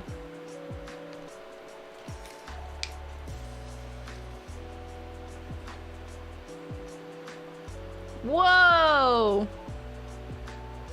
That's crazy. Okay, take that out of context for a second. Just look at this. This one, to my eyes, looks the most black. Actually, I guess it's technically has a little bit of red in it. And this is the one that they're saying, I guess would be the most neutral black. But like, it's not even that black. Like, one coat black that's 3 days old with my fingerprints on it is blacker. What the fuck, Pantone? Okay, Pantone sucks. Hold on, let me just make sure. Yeah, that's the only black card. Really? That's so bad. Okay, if I look at it without looking with my nails, just my eyes, like this one and this one, to me look like I'd call them black. But like, even compared to my nails, like, yeah, that's black. I have like fingerprints and oils on my nails, so this isn't a fresh manicure. This is a few days old. But like, wow. This absolutely beats Pantone. Like, come on, here.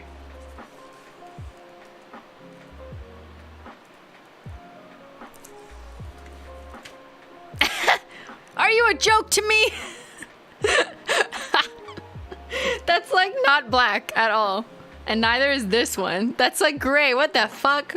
But when I look at this alone, I would have called those black. That's crazy. It's definitely, yes, this paint is definitely black.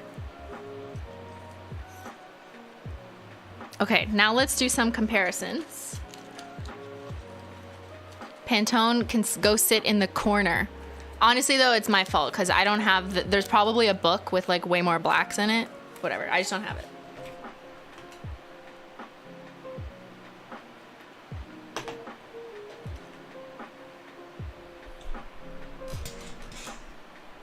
You want this in eyeliner?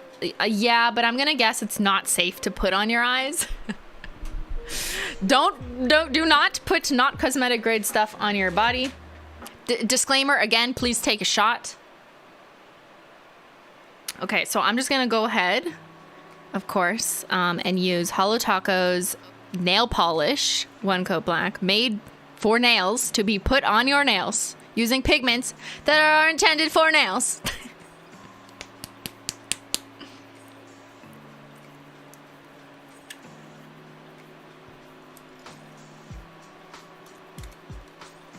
Let's paint it beside this guy. Drink water? Okay. Ben, can I have some water? Chatters are trying to take care of me from the chat.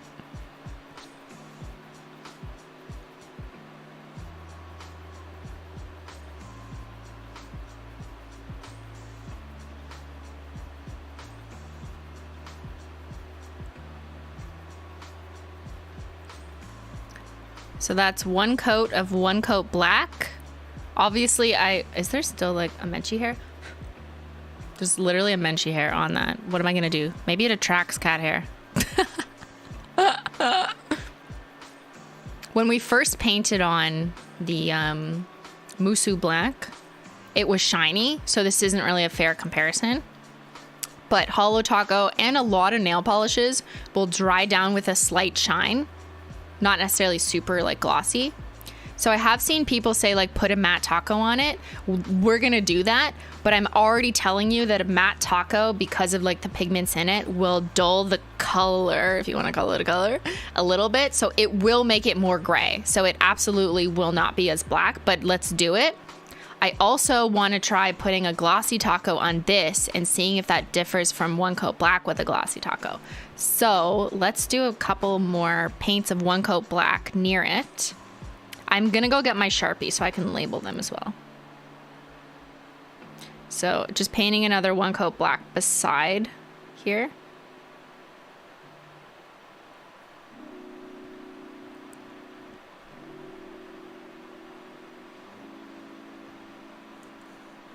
And I'll paint another one coat black on this side.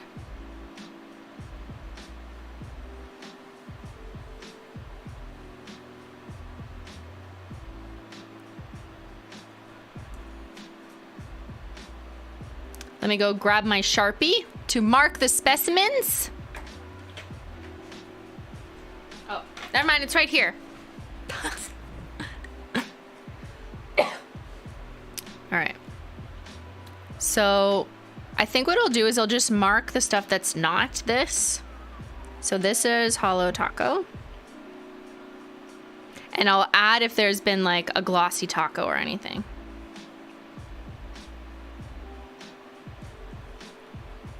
So for now, they're just alone.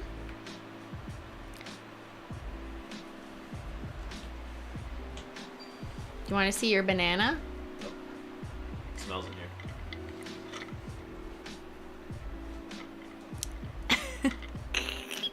Ben, I got a banana present for you.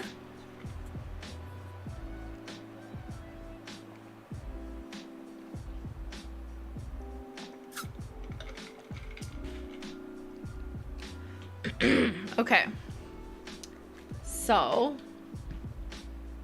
the first experiment is matte taco. And I want to put matte taco over the black and also over Holo Taco. So I'm going to do it on both. So let's do it like over here and here. So we're controlling them. Well, okay, here's the thing. I could put it on Holo Taco first and show you that like definitely they're going to be very far apart. But if I put it on this guy, it would be like more of a fair comparison. But I also understand like why you wouldn't put it on because it's already matte. I get it. It's very hard. What does it feel like? I don't really want to touch it, but it definitely looks like it feels velvety. What does it taste like? I don't really want to taste it, but it definitely looks like it tastes like death.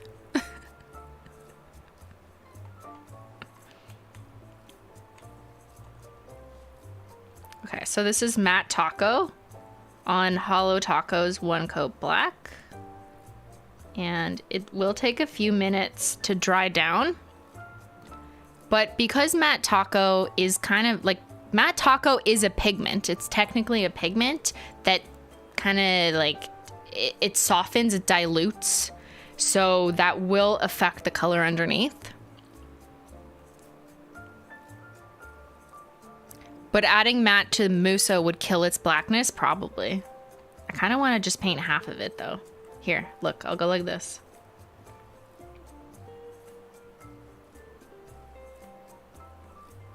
I need to know. Okay. So I put matte taco on this half beside hollow taco. And so I'm going to write matte taco. Or I'll just write matte here and here. Mark all your specimens. So let those dry. And now I want to do a glossy taco.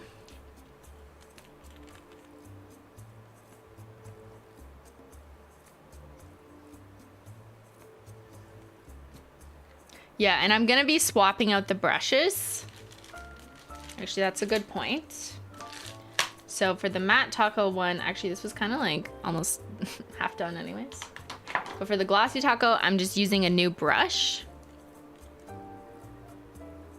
Well, first I'll paint hollow taco with my main brush because that's fine. So I'm going to paint this hollow taco one with glossy taco. And then I'm going to paint the one beside it, the Musou, but I'll swap the brush. So that's just glossy taco. And then I'll get a new brush. And just one dip. And paint. I'll just get enough of it on the brush so I don't have to go back. Okay, there. So this is one coat of glossy taco.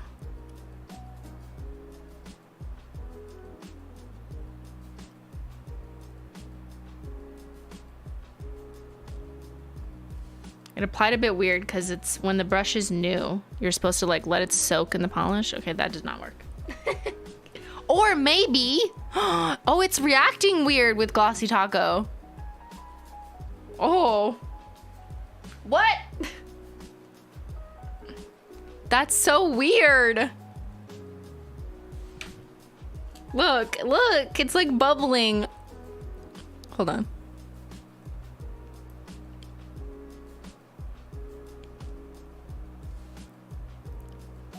That's glossy taco on top of Musou Black. It has these like little bubbles. It like bubbled up. That's so weird.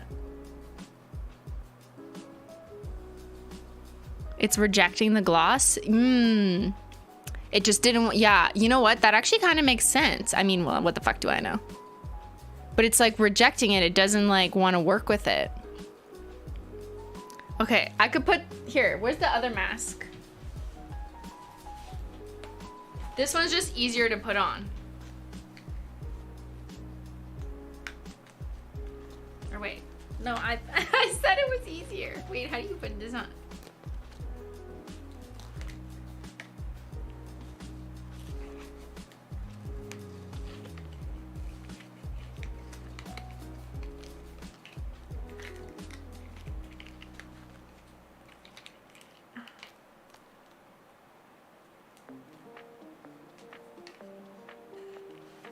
Okay, I put this one on because it's a bit easier to wear.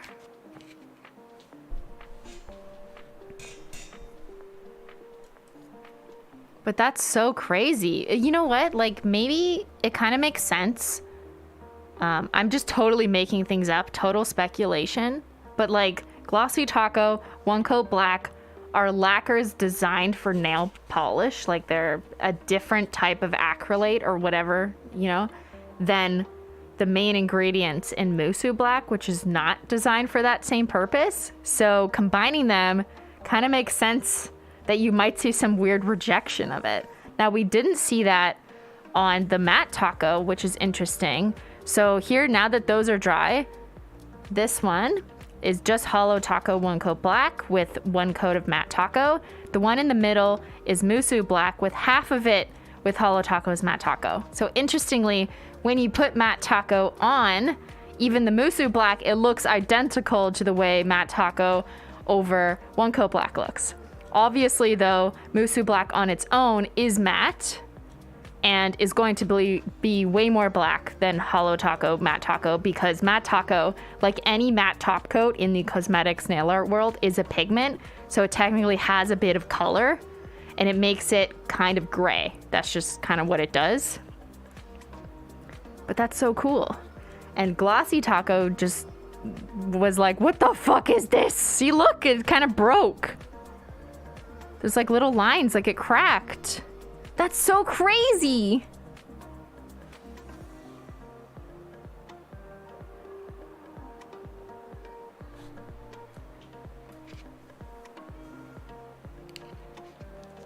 Is this, Ben, this mask is like so tight. It's like cutting off my circulation. Like the string. Oh my God, I tried to just sip my water. Yeah, good job, CrIsTiNe. Okay, so this makes me think like I shouldn't be painting more nail polish on top of it because it's just not gonna work. We're all learning so much science today.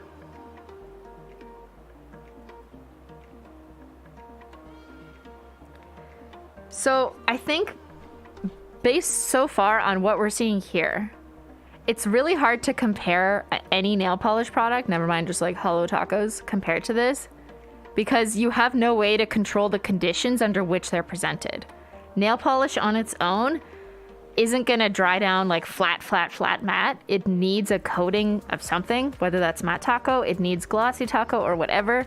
But I can't put those same products on top of Musou Black without either compromising the black or creating some kind of weird reaction because they're not compatible. So like there really is no comparison here. I mean, whatever, we're doing comparisons, but you know what I'm saying, right? One Coat Black is almost like a glossy version of the Musou Black. Yeah, because black on its own, like this one, or here. I didn't label these. Let me just label these before we forget. So both of these have glossy taco.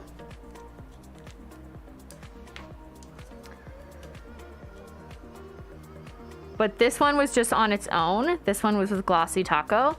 And anytime you have a shiny black, you're gonna see the light reflecting. Like obviously you see little bits of light. With matte taco, it really dulls that effect, but it's not as black. But if we control in our minds, if we try and just ignore the fact that you're seeing like light bulbs in there, One Coat Black is still pretty fucking black, but you know, it's approved for use in nail polish. Okay, does anyone have any other black acrylic paint? That's a good one. Let's do that. That's actually a really good point. I want to try black acrylic paint because here, acrylic paint, use it wherever for whatever. I used it in like nail art stuff. Acrylic paint is very highly accessible. Lots of people use it.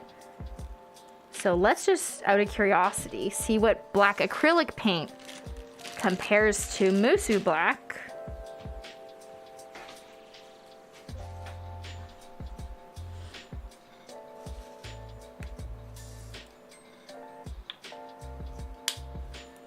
This is just Deco Art Americana acrylic paint, pretty generic. And I'm just using a nail polish brush.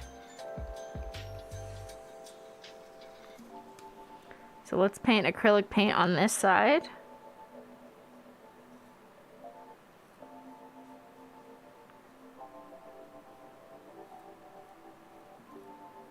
Did I just get a Menchie hair in there? I can't escape the Menchie hairs.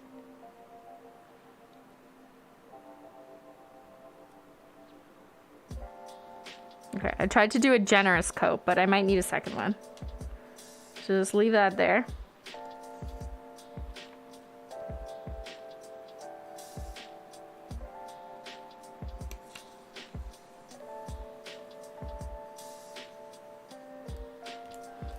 I'm gonna do an A for acrylic. Now that's probably a way more fair comparison to compare. Just let it dry down. We'll just chat for a second. Comparing acrylic paint would be a way more fair comparison because it's the same types of people I would expect who would want to buy like a Black 3.0 or a Musou Black to use in artistic purposes because their baseline is acrylic paint. But for nail polish people and people like working in cosmetics, that their baseline is not acrylic paint. It's nail polish. The Menchie hair adds to the science. Yeah, exactly. I don't think it's an actual reaction. It's just a surface of texture difficulty because of the nanotube particles of Musou Black, like how it's hard to get even taco coverage on glitters. The nanotube particles, I mean, are you saying like there's a microscopic difference in the overall texture, which makes it harder for a glossy taco to sit on? That might be true, but that, in my unscientific knowledge brain, like that to me just kind of means like it's a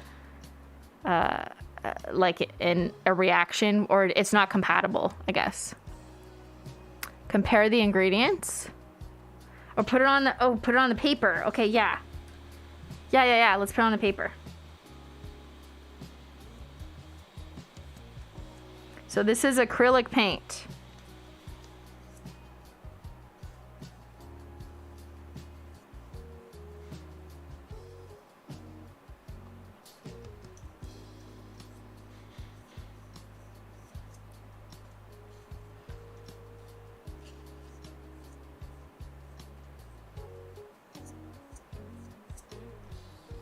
We'll let it dry, but those little white spots are just the light. See? So you gotta let it dry, give it a fair comparison. And yeah, let's read ingredients.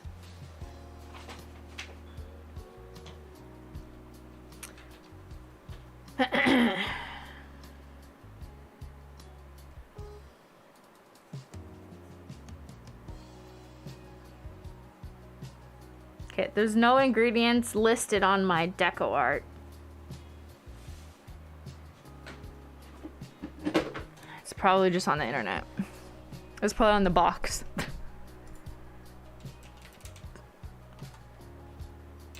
Deco art, acrylic, ingredients, black.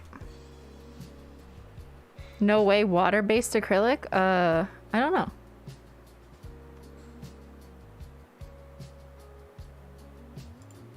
Is that what it said?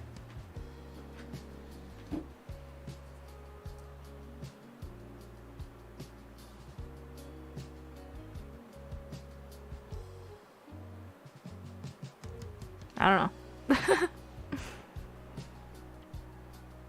Ingredients, black paint.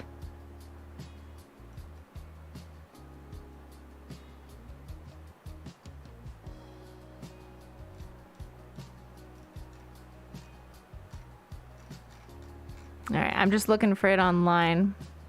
You guys watch the acrylic paint dry, but see it's drying down and it's not as black. That's why artists want it so badly. I see.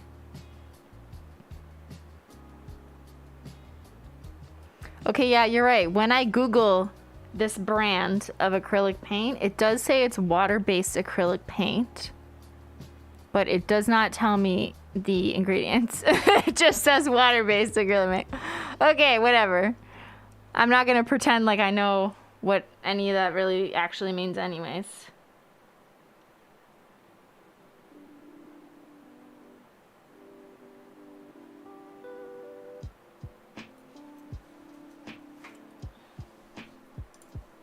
Someone else can do that analysis.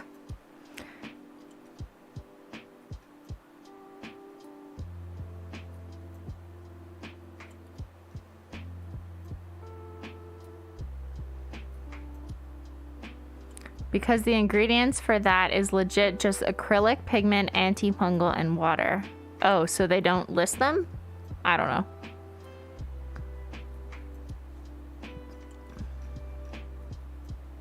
Don't you still need to list ingredients? I mean, I don't understand. In cosmetics you do, but I don't know about like acrylic paint land. Musou is water-based acrylic paint too? Yeah, that's what I don't understand. Like, okay. So are they basically the same?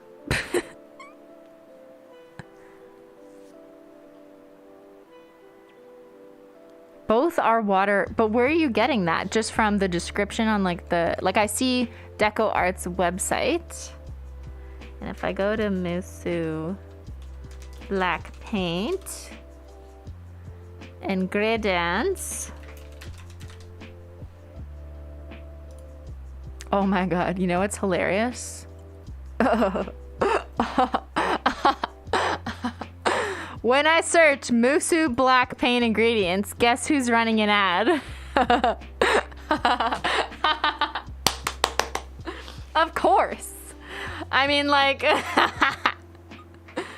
okay, it's one thing to run an ad on like the Blackest paint, you know, and then you're promoting your product. It's another thing to run an ad on a competitor's brand name and then you come up. I know this because there are more than one nail polish brands that run ads on HOLO Taco, like the words HOLO Taco, and then they will pop up first as ad, and there will not be the words HOLO Taco in their ad, obviously, because they can't use HOLO Taco in their marketing because that would be trademark infringement. But it's just like, after being on this side of the coin, I think it's such fucking like sleazy ass marketing. There's a difference between if someone Googles like the best holographic nail polish and you want to pay for ads on that, fair, totally fair. And someone literally looking to find HOLO Taco and then a brand pays to be promoted as an ad. When I'm a customer and I see this, I immediately don't like you because I know that you're just paying to come up when I'm looking for something else. Do you know what I mean? I feel like a lot of people don't really understand like why you get a certain ad for something when you're looking up something different. And that's why, because the company is paying for these keywords. So they literally paid to be on their competitor's keyword, which a lot of brands do. This is like very common practice. But ever since learning this myself, I'm just like I'm not gonna do that. That's fucking weird. Imagine if someone was searching for like SE nail polish and then you saw HOLO Taco come up. Like, why would I do that? They're clearly looking for SE. It's fucking like, it's kind of sketch. It's weird. It's not illegal because they're not using your trademark in their marketing. They're just paying for ads on your trade name. But it's very weird, and I don't like it for the customer because you're ultimately misdirecting the customer from what they were originally searching. Anyways, side note. Yeah, it's very sussy.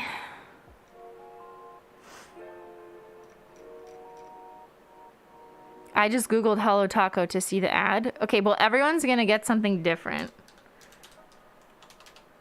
HOLO Taco. So I'm probably not getting it, also because I'm in Canada.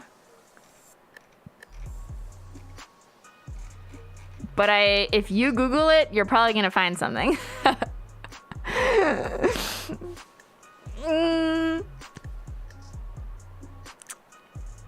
There's also different rules, or not rules, just different applications of ad delivery for like why you would get an ad and why you would be excluded from getting in search and ads. So yeah, there's that too. It's on YouTube as well. Like if you Google HOLO Taco on YouTube, I've seen ads for other nail polish companies come up as like an ad video. Anyways, okay, where were we? Yo, I hate how like some of this video, I'm just gonna be like wearing a mask, talking like about normal things, and then people be like, but why are you wearing a mask?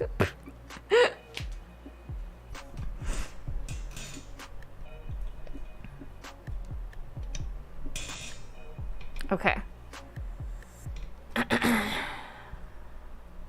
Amazon is really bad about it? Oh yeah, Amazon's the fucking worst. I feel like that's kind of where it started. And people are just like, well, Amazon does it, so I'm gonna do it on Google Ads too. And it's like, no.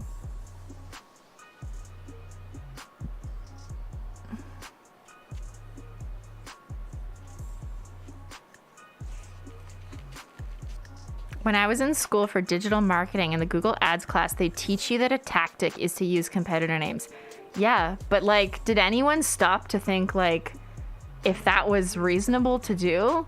Like, just because you can do it and you can gain an advantage on your competitor if you use their goodwill to get people to click on your website, is anyone not asking like, is that like good and reasonable and fair to the consumer?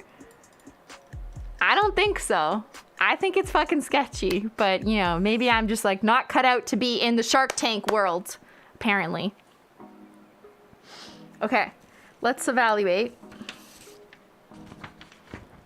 Wow, acrylic paint. yeah, has absolutely nothing compared to this secretive, elusive black paint. Musou Black, Blackest Black, acrylic paint. I can totally see why artists would get horny over this. Like people painting on canvases who want something really black for that outline, for that silhouette, for that nighttime, for those details. Like, I absolutely see it. And I hear you, artist, and you're just like, give me that really fucking black paint. I need it on my paintbrush now. I hear you. I get it.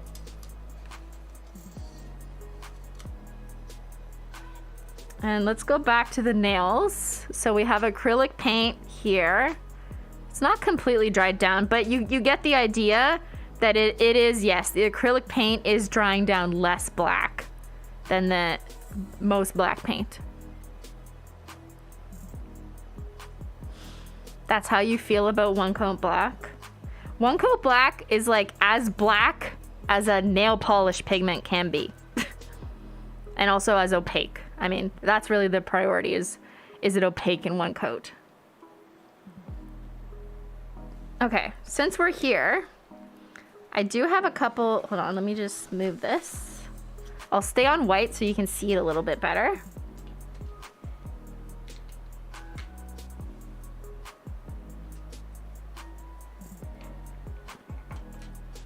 Should we compare it to this? You guys remember this? What was it? $25? I can't remember. How much did I pay for this? Was it $40? Maybe. Gucci Black has got to be the best, right?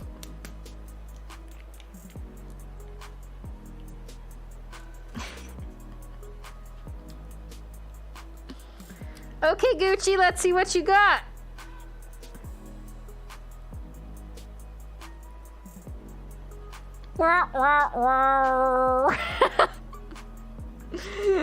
We already knew, and I just had to.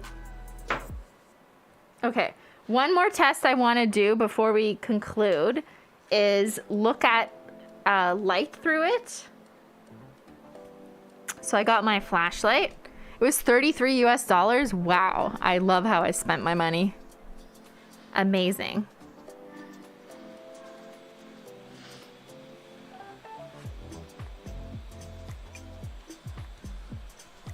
All right, let's try something here.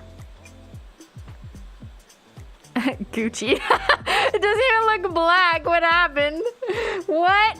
Like, you can totally see through it. Okay, Gucci. Acrylic paint. There is an A there, but it disappeared. There you go. It disappears like that. And then these are all the blackest black. Oh, look, you can kind of see the spot that I missed.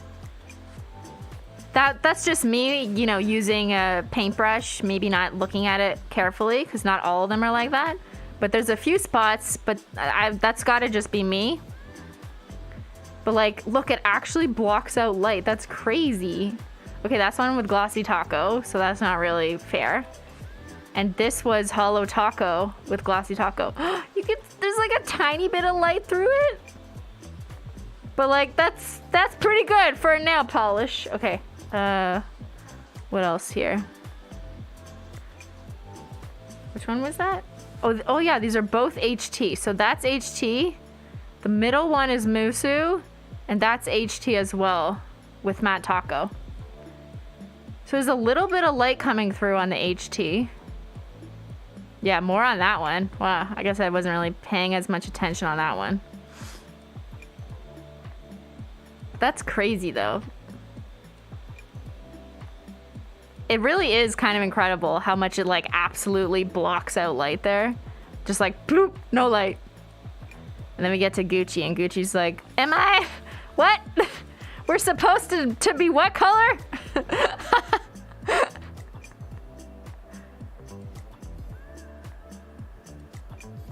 Very cool.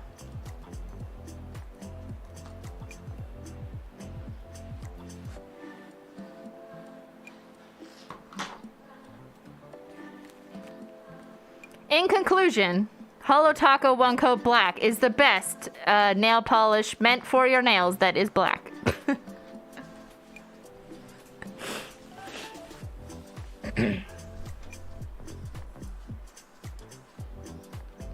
Okay, I'm gonna take this off if I can. Because ironically, I can't breathe. Because it's so tight. Oh my god. Can you see, like... It's just the back strap was like so small. This fit around my entire head somehow, but it like hurt.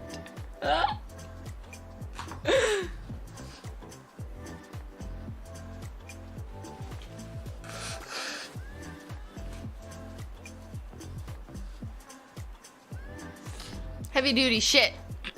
More than COVID.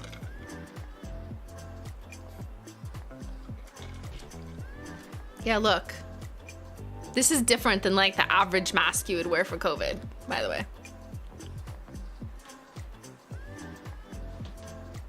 Okay, here's the bottle. What? That's so weird looking. Like, what? Yo, okay, that is actually trippy to look at this bottle.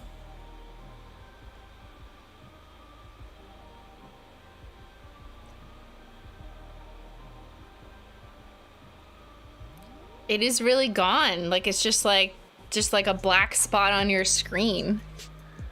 And there's a lot of light in front of me. Okay, now you can kind of see more that it's like clearly paint when it's closer. Whoa. Oh no, it's gone. Oh no, the hollow is gone. No. But yeah, as I approach this closer, you could see more that it's paint. But from further away, it does look like a void. Like, what? That's so weird. Like, what am I holding? It does look cool. Show us the hollow side? Yeah, there you go.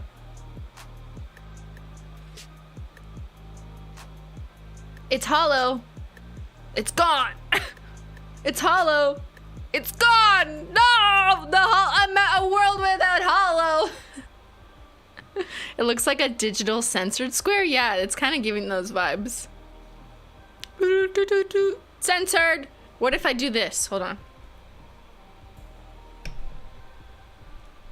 Don't worry, I'm just talking a bunch of shit about all the brands who use Holo Taco to promote their own shit that isn't Holo Taco.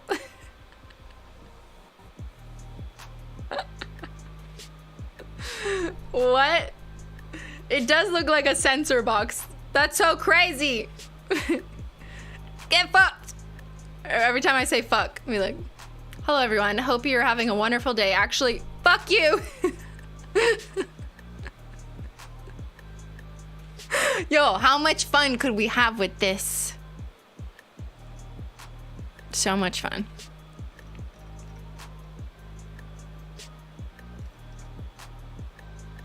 It is the alien monolith. I don't know what that means. Is that like from a movie? I saw someone painting a light bulb with it and no light was showing up when she lit it up. Yeah, so it was like that, and the diamond was another example, or that wasn't the same product, but basically. The banana? Thank you. Who wants to see the banana?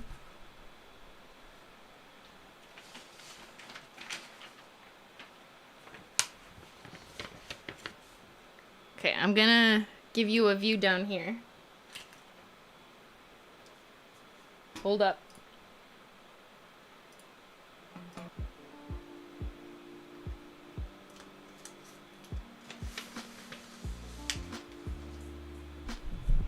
You can kind of see the brush strokes. I do have to, disclaimer, but not the disclaimer you think I'm giving, is when you're painting with a nail polish brush on a large object, you're going to see strokes. So that's why I would anticipate that artists working on larger objects are using either like a paint roller or a spray can, or like a sprayer.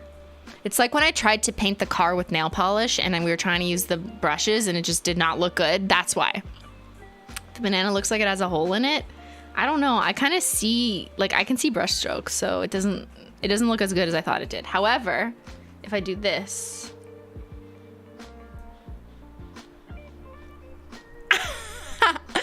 am I holding half of a banana?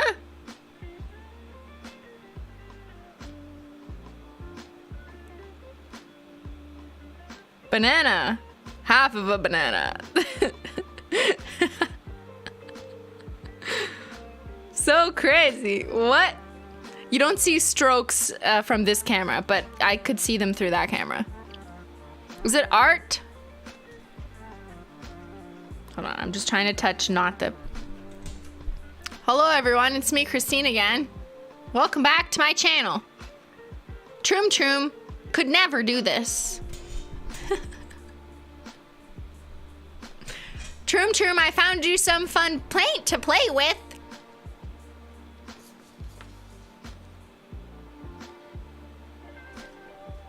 Banana Redacted. Yo, that'd be a really good shade name. Don't want to be seen? It's not a problem anymore.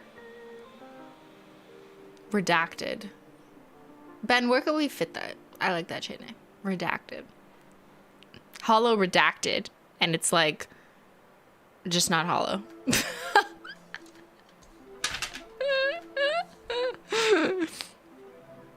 No, I'm not gonna peel it. The paint will flake off and I will die. Chat, stop trying to mess with me.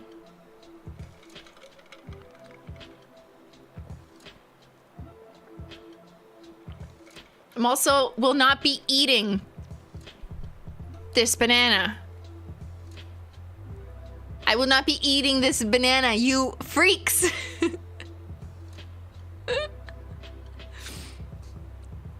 There's my April Fool's joke.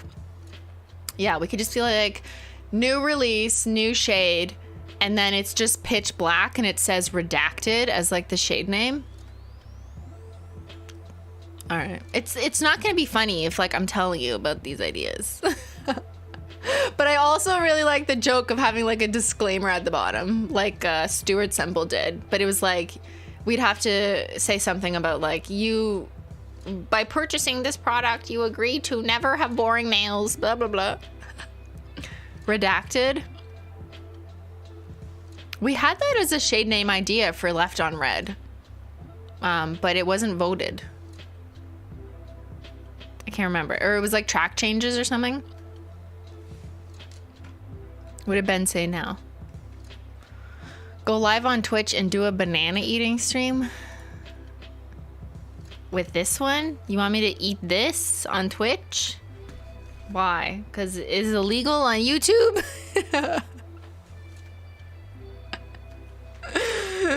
Ben, no!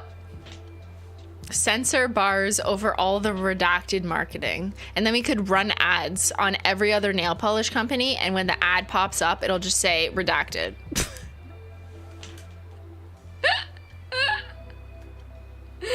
I love it. Yo, these are such great... I love streaming because chat has just so many good ideas that really get my brain going. Brilliant. Absolutely brilliant. We gotta play the system. The system thinks it can play me. I'm gonna play the system.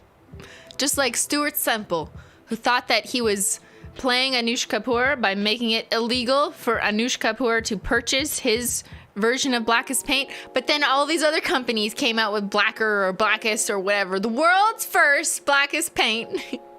World's best.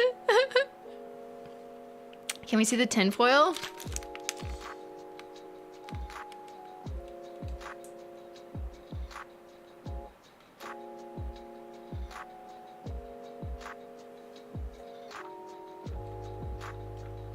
I think you can definitely see shapes in it. Also, it was harder to coat properly. I imagine if you use a spray gun, you could get into the nooks and crannies better.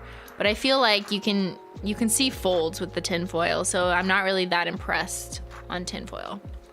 The banana is pretty impressive. It looks burnt. Yeah. The banana is impressive. This is impressive. Like this looks so weird. Like look at my hands. Hold on. Oh, I didn't even compare.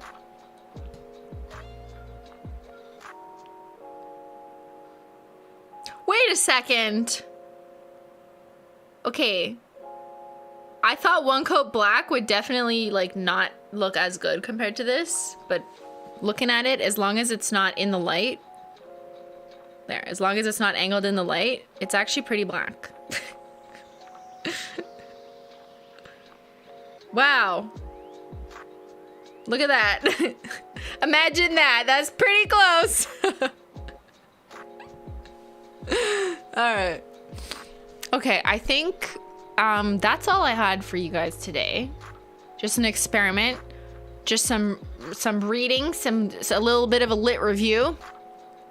And I do appreciate that some of you in the chat are way more well-versed in the art world or in the legal world or in the scientific world, in the, you know, applications of nanoparticles, etc., etc. We're all experts at something and not experts at everything. So appreciate, you know, other people gonna know things. I'm not gonna know everything. Please remember all my disclaimers in this stream. Do not use product that is not intended for cosmetic use in a cosmetic context.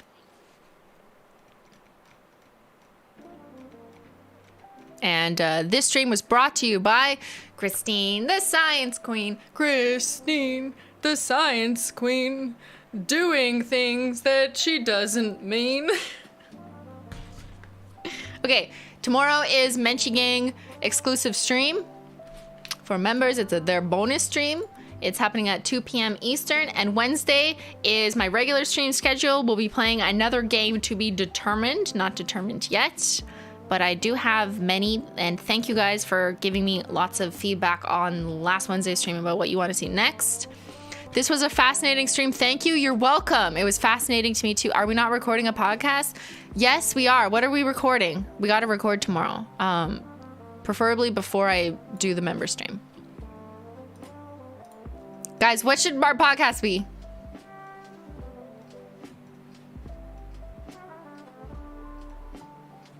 We could, yeah, no, people must be sick of this black paint talk, so we won't do one on that. Paint drama? We just did this was basically that podcast. Paint the outside of the bottle in One Coat Black. I already did this. Oh, you mean One Coat Black, paint the outside of the bottle. Okay, I hear you. Yeah, maybe another day. Advertising techniques, Thanksgiving. Why would I talk about Thanksgiving? It's Thanksgiving in like America soon, not Canada. Am I the asshole art edition? Oh, am I the asshole Thanksgiving edition? And okay, I see what you mean, because it's that season for Americans. That's something to consider, kind of like how we did Scary Edition for Halloween.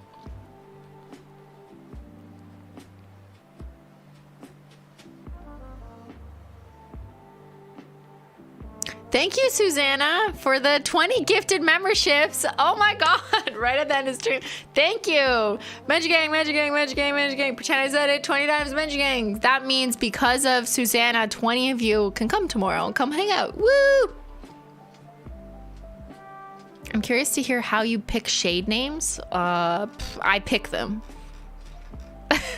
I come up with most of them and I pick them. And me and Ben go on walks and we brainstorm them. And then we're like, this is a winner. And the other ones were like, I don't like it. I need a better one. That's how. Or randomly on stream when I'm like, redacted would make a good shade name, or illuminating or something, when that was another stream. It just comes to you, you know? Okay, so we'll have to figure out Mad Libs. I've seen people say that, but doesn't that require... You need like a good template though, like a good website that has good stuff to do it with. So I don't know. We'll look into it.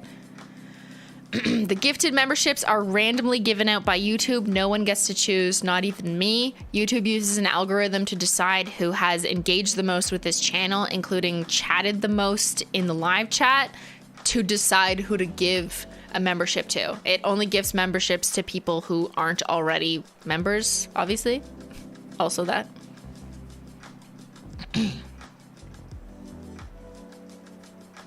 Going through your inbox again? It's just so shady though. There's just so much shade if I go through my inbox. Every time I go through my inbox, it's like, how do I present this in a way that doesn't just trash the brand? Even if I redact everything, sometimes people can figure it out, and that's really not my style.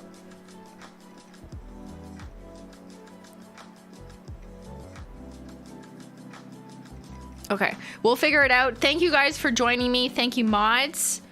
And, you know, stay black. Go into the void, my chat.